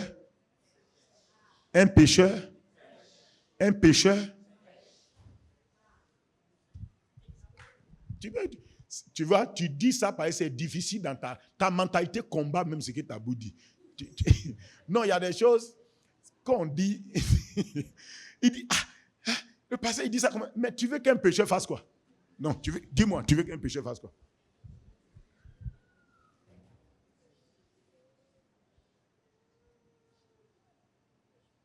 C'est à cause ça, regarde, quand on amenait les pécheurs devant Jésus, il avait toujours une attitude différente. Parce qu'il sait que lui, là, un pécheur, là, ça pêche. Il a dit à la femme samaritaine, l'eau que tu vois là, si tu bois là, tu auras toujours envie encore de boire. Tu auras toujours soif et tu reviendras boire. C'est tout. La seule personne qui peut arrêter la soif de cette eau-là, c'est moi, mon eau que je te donne. Cela veut dire que l'eau-là, c'était l'eau de la tromperie. C'est le puits de Jacob, le puits de la tromperie, de la roubladise, de la fraude, de l'adultère, de l'impureté. C'est le puits-là. Il te dit que c'est à cause de ça, quand quelqu'un boit un adultère une fois, il veut boire deuxième fois.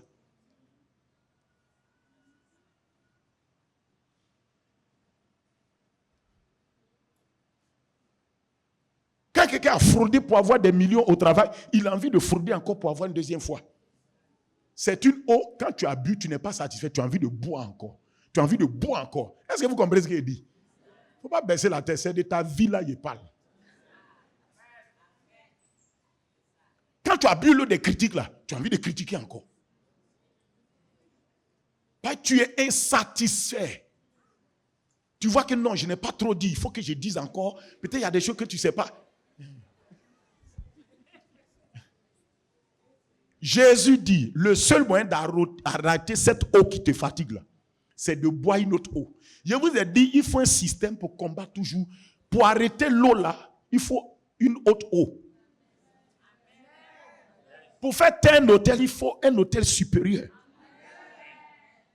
Pour arrêter un esprit, il faut un autre esprit. C'est à cause de ça, pour arrêter l'esprit de Satan, tu as le Saint-Esprit maintenant. Dis Amen. Non, ou bien, il dit, madame, si tu bois de cette eau, tu auras toujours soif. Vous voyez, c'est pourquoi, quand tu goûtes le péché une fois, tu ne fais pas attention, tu vas goûter deuxième fois. Deuxième fois, la appelle troisième.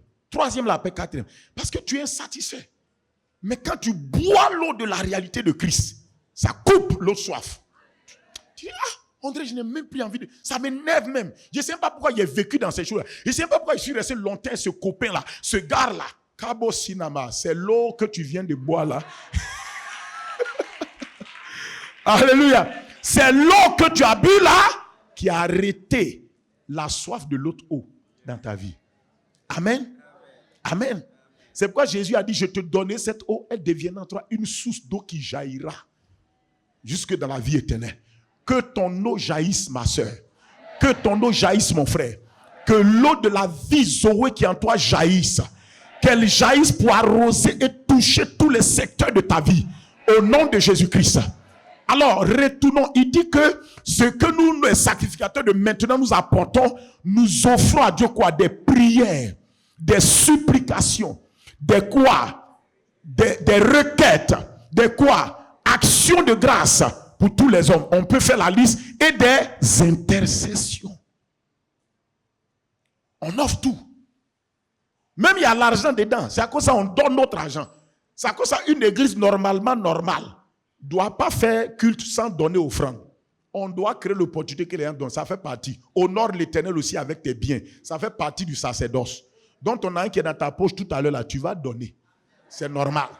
Tu veux qu'on ait miséricorde pour toi quand on pleure. Quand Élie est parti chez la veuve là, il dit hey, adore d'abord avec ce que tu as. Donne. Ce n'est pas sa dimension de veuve là que Dieu regardait. C'est son sacerdoce là que Dieu allait utiliser pour l'aider. C'est ça. Dieu réfléchit autrement plus que nous.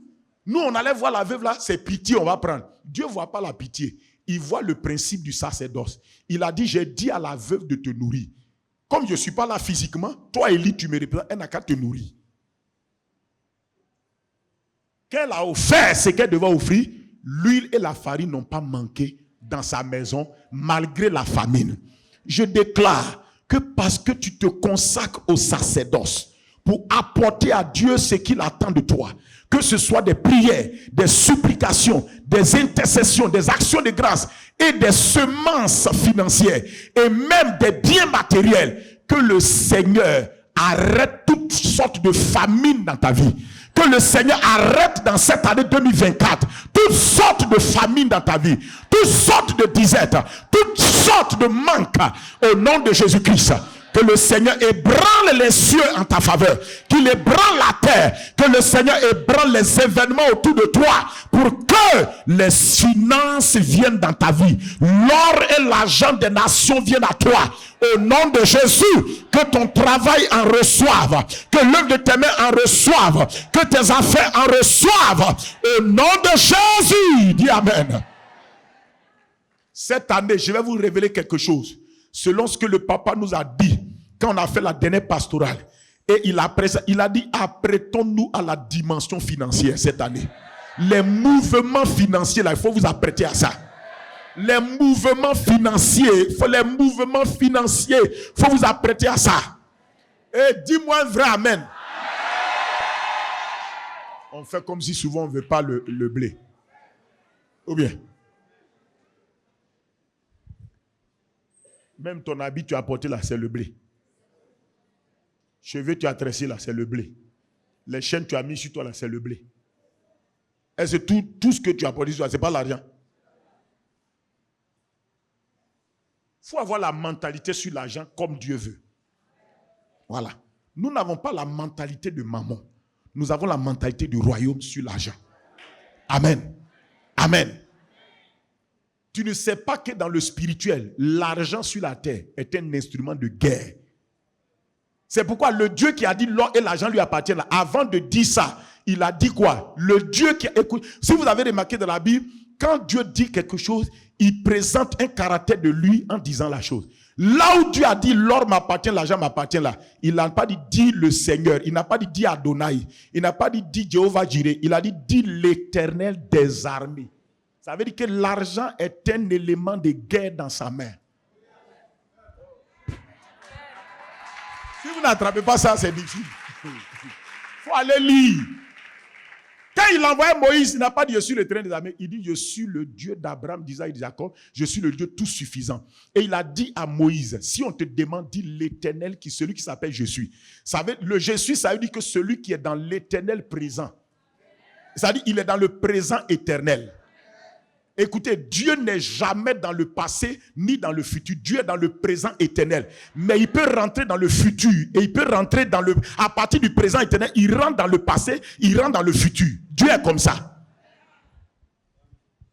Oh, je n'ai pas le temps de dire. Quand tu vois dans Apocalypse 1, et puis Jésus, on le présentait, il a dit, il y a une phrase, il dit celui qui est, qui était et qui vient. Normalement, normal. Dans la construction grammaticale d'une phrase normale, on doit dire le passé et mettre le présent et le futur. Mais on dit d'abord le présent. Parce que Dieu n'est pas un passé. Dieu est un présent éternel. Il dit, c'est pourquoi il dit celui qui est. Maintenant, il dit qui est. Celui qui est là, c'est lui qui était là-bas hier. Et puis c'est celui qui vient. Donc quand il envoyait Moïse, il dit Moïse, si on te demande, je suis le Dieu d'Abraham, d'Isaac et de Jacob. Mais il ne faut pas dire je suis le Dieu d'Abraham. Si tu dis Abraham, Isaac, Jacob, tu me conjugues dans le passé. Il faut dire le Dieu qui est dans l'éternel présent. Le je suis, celui qui est là maintenant. C'est lui qui t'envoie. Écoutez-moi, parce que si tu veux conjuguer Dieu dans le passé et tu ne le vois pas dans l'éternel présent, tu ne vas pas saisir la foi pour ta situation d'aujourd'hui. Amen. Il dit, j'exhorte, avant toute chose, avant tout, à faire des prières, supplications, actions de grâce et tout. Donc voilà ce que nous on offre à Dieu. C'est pourquoi cette année, on est dans l'intercession. L'intercession fait partie des choses qu'on offre. L'intercession quoi stratégique, les prières, l'intercession. Et le Seigneur dit dans Jean 16, verset 23 à 24, il dit, jusqu'à présent là, vous n'avez rien demandé en mon nom. Il dit, vous n'avez rien demandé en mon nom. Il dit, demandez, vous n'avez rien demandé au Père. Il dit, mais demandez tout ce que vous demanderez au Père en mon nom, il vous le donnera. Amen. Il dit, en ce jour-là, vous ne m'interrogez plus en vérité sur rien. En vérité, je vous le dis, ce que vous demanderez au Père, il vous le donnera en mon nom. Le verset 24 dit, jusqu'à présent, vous n'avez rien demandé en mon nom. Demandez et vous recevrez, et afin que votre joie soit parfaite. Donc le Seigneur nous dit que cette année-là, il se positionne pour rendre notre joie parfaite.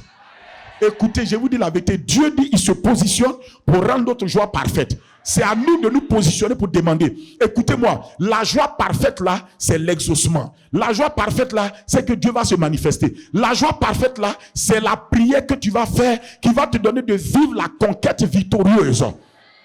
Donc cette année-là, Dieu veut agir à travers l'intercession stratégique, les prières stratégiques qu'on va faire afin de te donner une joie parfaite, afin de te donner de conquérir les territoires que tu as vu, ces territoires-là t'ont résisté. C'est possible, mon frère et ma soeur. La conquête victorieuse des âmes doit être soutenue par une intercession stratégique.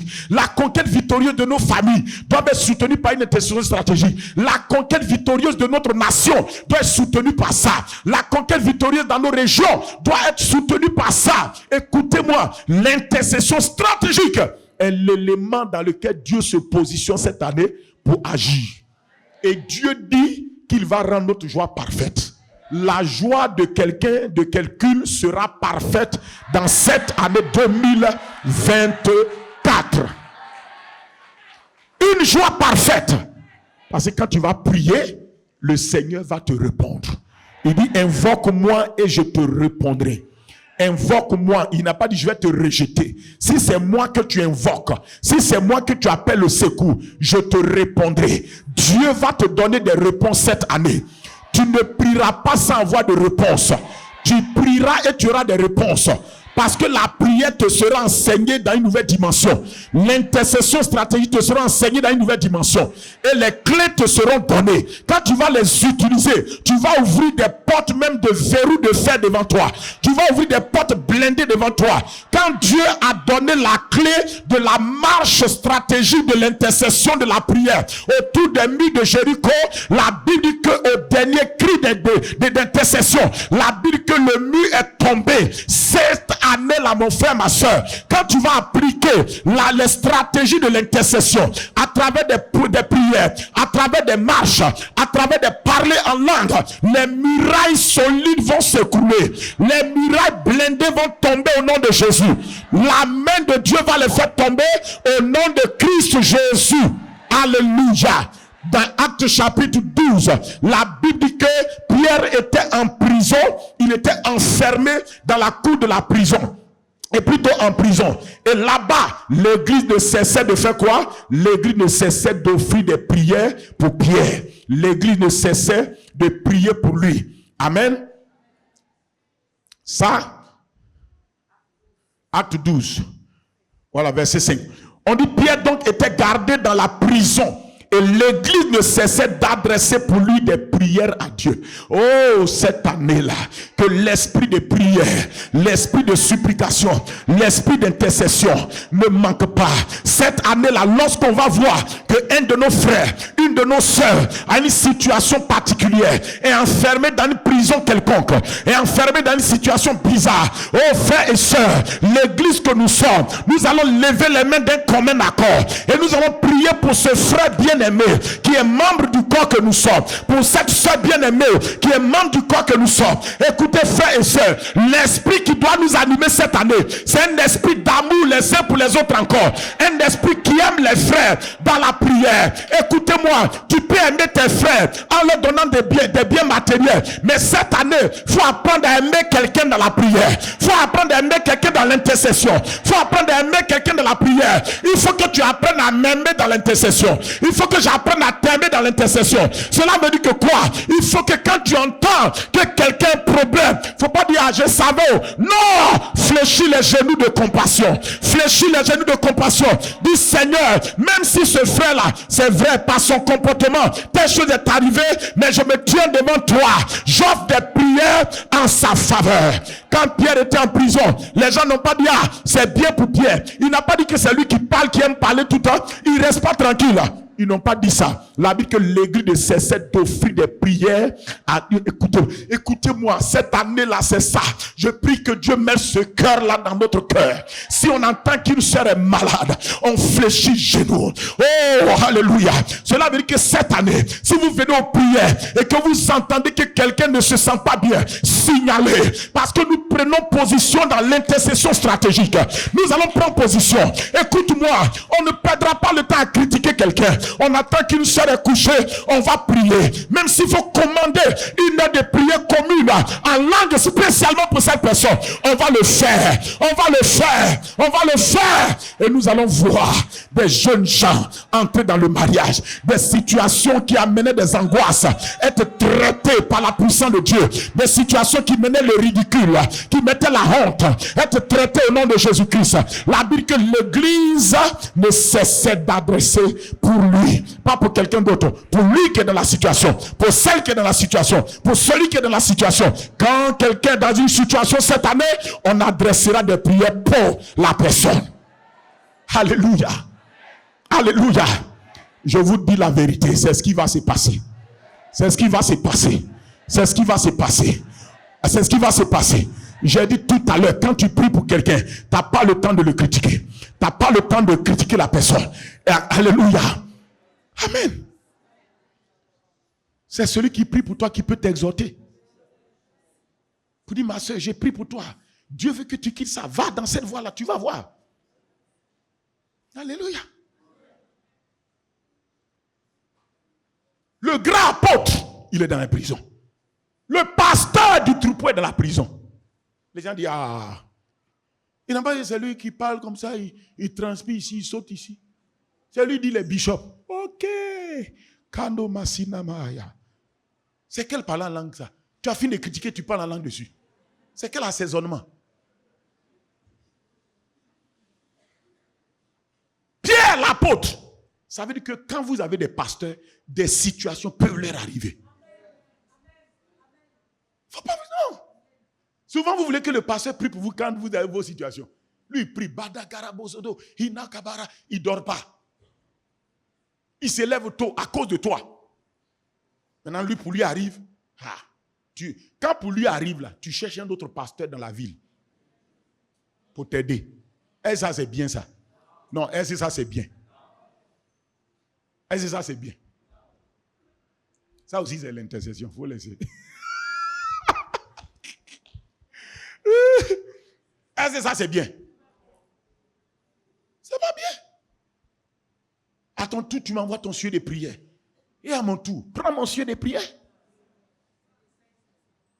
Vous ne savez pas que les pasteurs ont besoin de vos prières. Voilà Pierre. Il fait des miracles, mais il est emprisonné dans une prison. L'église, vous savez pourquoi l'église a prié? Parce que Pierre avait enseigné son église le secret de la prière d'intercession stratégique. Pasteur, si tu n'enseignes pas tes chrétiens, quand tu vivras des situations, ils ne sauront pas quoi faire. Tu n'as pas appris tes chrétiens à donner. Voilà, tu es dans un projet que tu dis tu es fait. Est-ce qu'ils vont donner? Tu n'as pas enseigné ça. Écoutez-moi, ce que tu n'as pas planté dans un champ, ne t'attends pas à le récolter. Le champ te donne des mangues parce que tu as planté des mangues. Le champ te donne des ananas parce que tu en as planté. C'est ce que un jour Dieu m'a dit, c'est ce que tu en mets dans l'église. C'est ça, l'église va retourner t'envoyer. Donc j'ai compris que si je veux moissonner quelque chose dans vos vies, je dois être le premier d'abord à vous l'enseigner. C'est ce que tu plantes que tu récoltes. Tu ne peux pas planter des mangues et puis t'attendre à récolter des avocats. Est-ce que c'est possible? Non, c'est ce que tu plantes que le champ retourne te donner. Si je te parle de la guérison, tu sauras vivre en retour dans la guérison. Si je te parle de l'amour, tu sauras. Écoute, un pasteur, tu dois enseigner de manière stratégique. C'est pourquoi le pasteur doit discerner les besoins spirituels du peuple. Il ne doit pas regarder les gens comme un lieutenant Colombo en train de faire des analyses, des espionnages pour savoir que non, les choses de Dieu se captent dans l'esprit. La Bible que Jésus, voyant la foule, il fut ému de compassion parce que dans l'esprit, il a vu que c'est une foule languissante et abattue et ils sont comme des brebis qui n'ont point de berger. Ça, c'est une perception spirituelle. Sinon, ce qu'il a vu de ses yeux, c'est une foule. Il a vu un nombre grand de personnes. Il a vu la foule, mais ce que la vision lui a montré, c'est des personnes languissantes et abattues comme des brebis qui n'ont point de berger.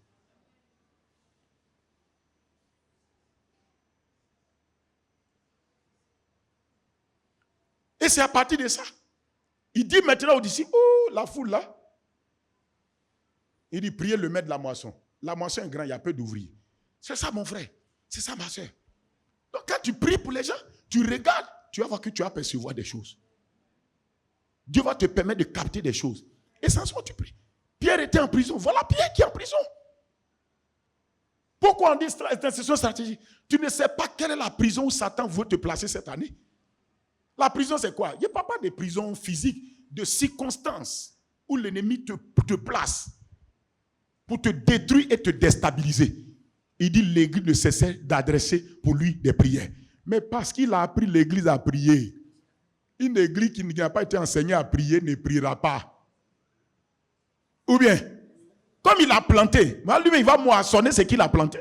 L'église a commencé à prier. Pierre n'a envoyé aucun sujet de prière. Dès qu'ils ont appris, ils n'ont pas critiqué. Ils ont commencé à prier. Dès qu'ils ont appris que leur pasteur est en prison, leur pasteur est dans telle situation, ils ont commencé à prier. Si tu apprends que ton pasteur est emprisonné dans une situation, ne te plains pas. Commence à prier. Ce qui t'a enseigné là, c'est l'heure où tu dois sortir ça maintenant.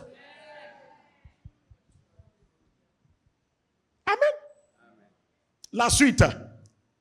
Regarde bien le cas. Il dit la nuit, suis ce que je te dit là. Ça, c'est l'application de tout ce que tu as dit. La nuit qui précéda le jour où Hérode allait le faire comparaître Pierre lié de 2 chaînes. C'est-à-dire, Hérode allait le faire comparaître pour le condamner et pour le tuer. Parce que n'oubliez pas, avant ça, Hérode avait fait mourir déjà Jacques, un apôtre, par l'épée. Il a égorgé. Hey! L'église a compris que si eux, ils ne prient pas, s'ils ne font pas d'intercession stratégique, tous les leaders vont mourir. Écoutez-moi.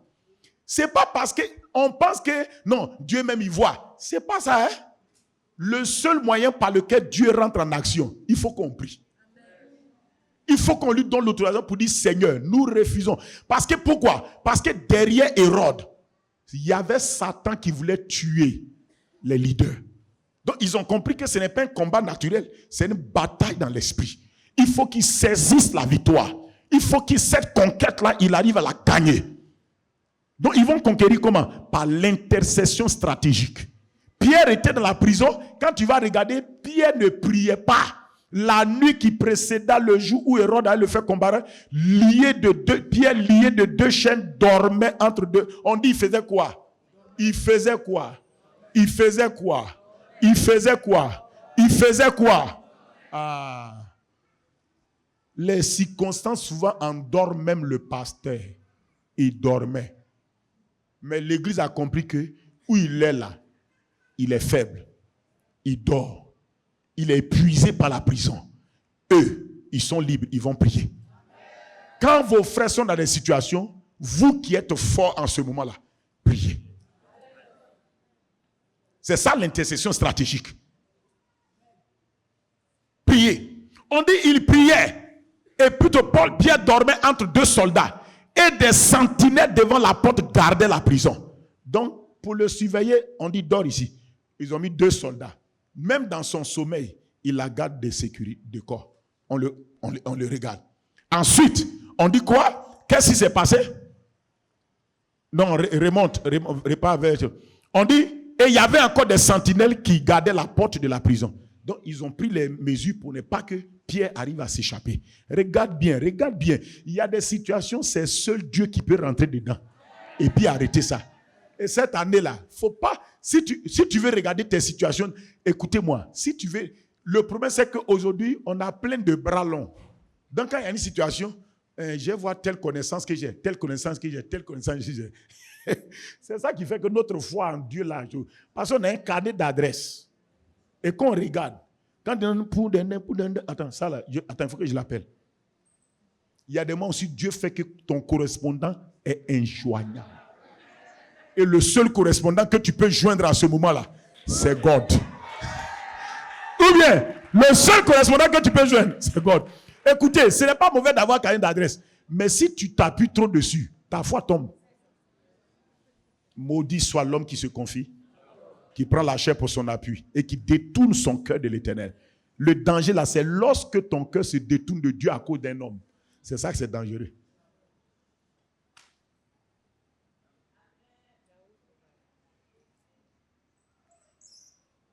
C'est ça qui est dangereux. Regarde Pierre. Pierre ici, ça peut être toi. Ça peut être moi. On dit, et voici, comme l'église priait, il y a un événement qui va se produire dans la situation. On dit, et voici, un ange du Seigneur survint cette année des visitations angéliques. Des visitations angéliques. Des anges vont être dépêchés à cause de l'intercession stratégique. Les prières qu'on va faire va libérer le mouvement des anges. Dis avec moi le mouvement des anges. Et une lumière brilla dans la prison. La lumière va venir dans cette prison où l'ennemi tentera de te mettre au nom de Jésus. La lumière brillera dans l'obscurité où Satan veut te mettre. Au nom de Jésus-Christ. Il dit, et l'ange réveilla Pierre en le frappant au côté. Voilà un homme qui dort. Il est apôtre. Il est pasteur.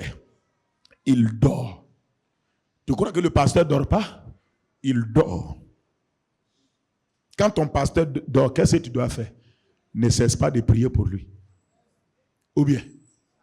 Il dit en le frappant et en disant, lève-toi rapidement. Les chaînes tombèrent de ses mains. Regardez, l'ange n'a pas dit je brise les chaînes. L'ange a envoyé une parole à Pierre, mais ça a affecté les chaînes.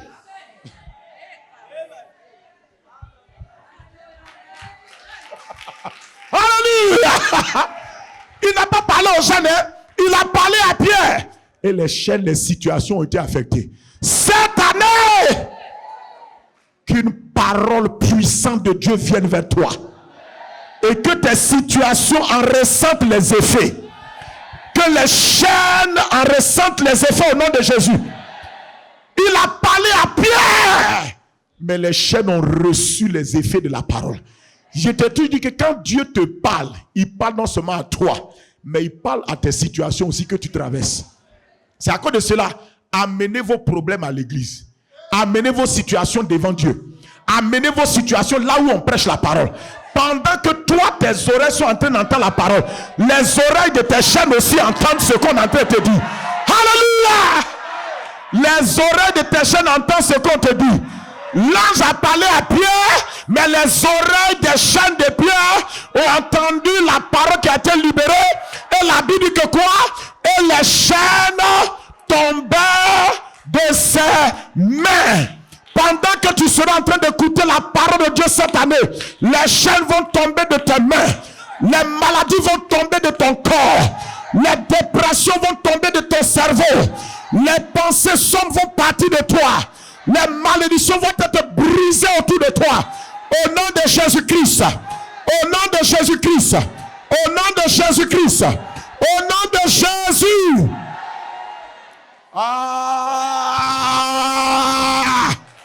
J'ai hâte de découvrir la parole. J'ai hâte de découvrir la parole de janvier, de février, de mars, d'avril, de mai, de juin, de juillet, d'août, de septembre, d'octobre, de novembre et de décembre. Chaque mois, tu auras une parole.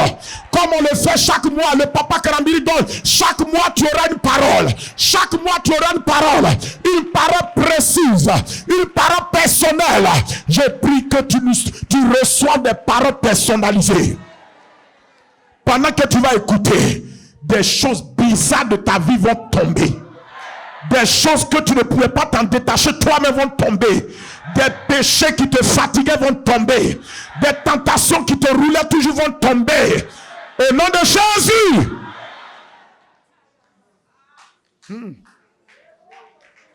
Il dit les chaînes tombaient de ses mains. Quand je serai en train d'écouter la parole cette année, les chaînes vont tomber de mes mains. Les chaînes vont tomber de mes pieds. Les maladies vont tomber de mon corps. Les oppressions vont tomber de ma vie. Alléluia. La suite. Il dit, et l'ange lui dit, mets ta ceinture et tes sandales. Et il fit ainsi. L'ange lui dit encore, enveloppe-toi de ton manteau et suis-moi. Regardez comment l'ange est précis. Ça, c'est un ange qui prend soin d'un homme. Il dit, porte ton manteau. Pourquoi il lui a dit ça? Il fait froid. Quand tu as sorti là, c'est la nuit, il fait froid dehors. Porte ton manteau. L'ange ne veut pas que l'apôtre... Tout ça là, c'est le résultat des prières. Oh.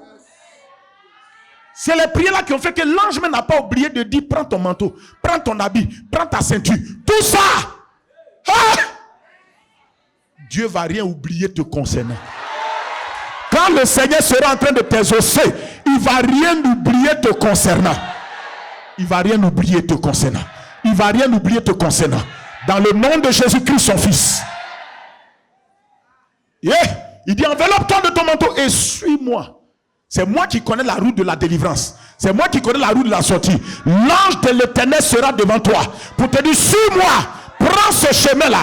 Quand tu seras face à des chemins, tu ne sais pas la stratégie à prendre. L'ange de l'Éternel qui t'est destiné te dira, suis-moi. Il paraîtra dans ton sommeil. Il va te dire, prends tes stratégies et tu vas t'en sortir. Alléluia. Alléluia. Alléluia. Aïe. Ah. Il dit, suis-moi. Oui. Il dit, Pierre sortit et le suivit. C'est l'exemple de c'est le sacerdoce. Le peuple est en train de faire le sacerdoce d'intercession. Et voilà les actions se produisent. Ils sont au courant de rien. Pendant qu'ils sont en train de prier, les mouvements se passent. Pendant qu'on sera en train de prier, cette année-là, ce thème-là, c'est pour moi. Ce thème-là, c'est pour toi. Pendant qu'on sera en train de le faire, des mouvements impensables vont se passer. Il dit, Pierre sortit et le suivit, ne sachant pas ce qui se faisait par l'ange, que ce qui se faisait par l'ange fut réel, et s'imaginant avoir une vision. Quand Dieu est en train de te dire, la Bible, que quand l'Éternel délivra les captifs de Sion, il dit, nous étions comme dans un rêve. Ça a été dit dans l'Ancien Testament, mais c'est réel dans le Testament nouveau pour Pierre. Alors, c'est réel pour toi aussi. Je prie le Seigneur qu'il fasse quelque chose dans ta vie. Tu seras comme dans un rêve. Mais pendant que toi tu penses que c'est un rêve, les gens vont voir que c'est la réalité pour toi. Amen. Je dis que cela soit ta portion cette année. Que cela soit ton lot cette année. Alléluia. Alléluia. Frères et sœurs, aimez le Seigneur. Aimez le Seigneur. Il a de grandes choses pour nous. Il a des choses extraordinaires. Pendant que nous approchons du retour de Christ, le Seigneur va déployer son armada. Il va déployer sa puissance. Tout ce qu'il a tenu en réserve, il va relâcher cela. Il va relâcher cela. Il va relâcher cela sur les conquérants vainqueurs. Et il va manifester sa grâce. La Bible dit qu'il manifesta sa gloire. Et ses disciples crient en lui. Ce sont ces choses-là qui vont se passer à la fin de ces temps. Amen. Ce sont ces choses-là qui vont se passer. Christ va manifester sa gloire à nouveau pour restaurer la foi en lui dans les hommes. Quand il a fait son dit, ses disciples crurent en lui. Il y a des choses qu'il faut que Dieu fasse pour réveiller la foi des gens envers lui. Cette année, une nouvelle dimension de foi sera de retour. Parce que tu vas vivre des choses que Dieu seul peut faire. C'est pourquoi tu es déjà dans le bateau de 2024. Amen. Ne descends pas en aucune manière. Quels que soient les vents qui vont souffler, ne descends pas. Même si tu as le mal des mers, reste dedans, vomis dans le bateau là. C'est pas grave. Faut vomir dedans, mais reste dans le bateau là. Le bateau de l'intercession stratégique pour la conquête victorieuse. Vous savez, quand Christophe Colomb partait découvrir l'Amérique, il a demandé un bateau. Il a pris son bateau et il est parti. Il allait conquérir, découvrir l'Amérique, il a conquis cela. C'est la même chose. Nous sommes dans le bateau de Christ. Nous sommes en Christ. Christ est le bateau des conquérants vainqueurs. Le bateau qui avance par l'intercession stratégique. Malgré que les vents et les tempêtes s'ouvrent, malgré qu'il y a les icebergs, malgré qu'il y a des menaces, il y a la brume, la lisibilité, la visibilité n'est pas claire. Mais par l'intercession stratégique, la barque de ta famille va avancer. La barque de ce ministère va avancer. Le CEMIA dans cette nation va progresser. La vision que Dieu a donnée va avancer. Au nom de Jésus-Christ. On va avancer. Tous nos pasteurs partout vont avancer. Quel que soit le lieu où ils sont, ils vont progresser. La barque va avancer. La barque va avancer. La barque va avancer par le feu de l'intercession stratégique. On n'a pas le choix. On doit réussir. On n'échouera pas. Amen. Amen.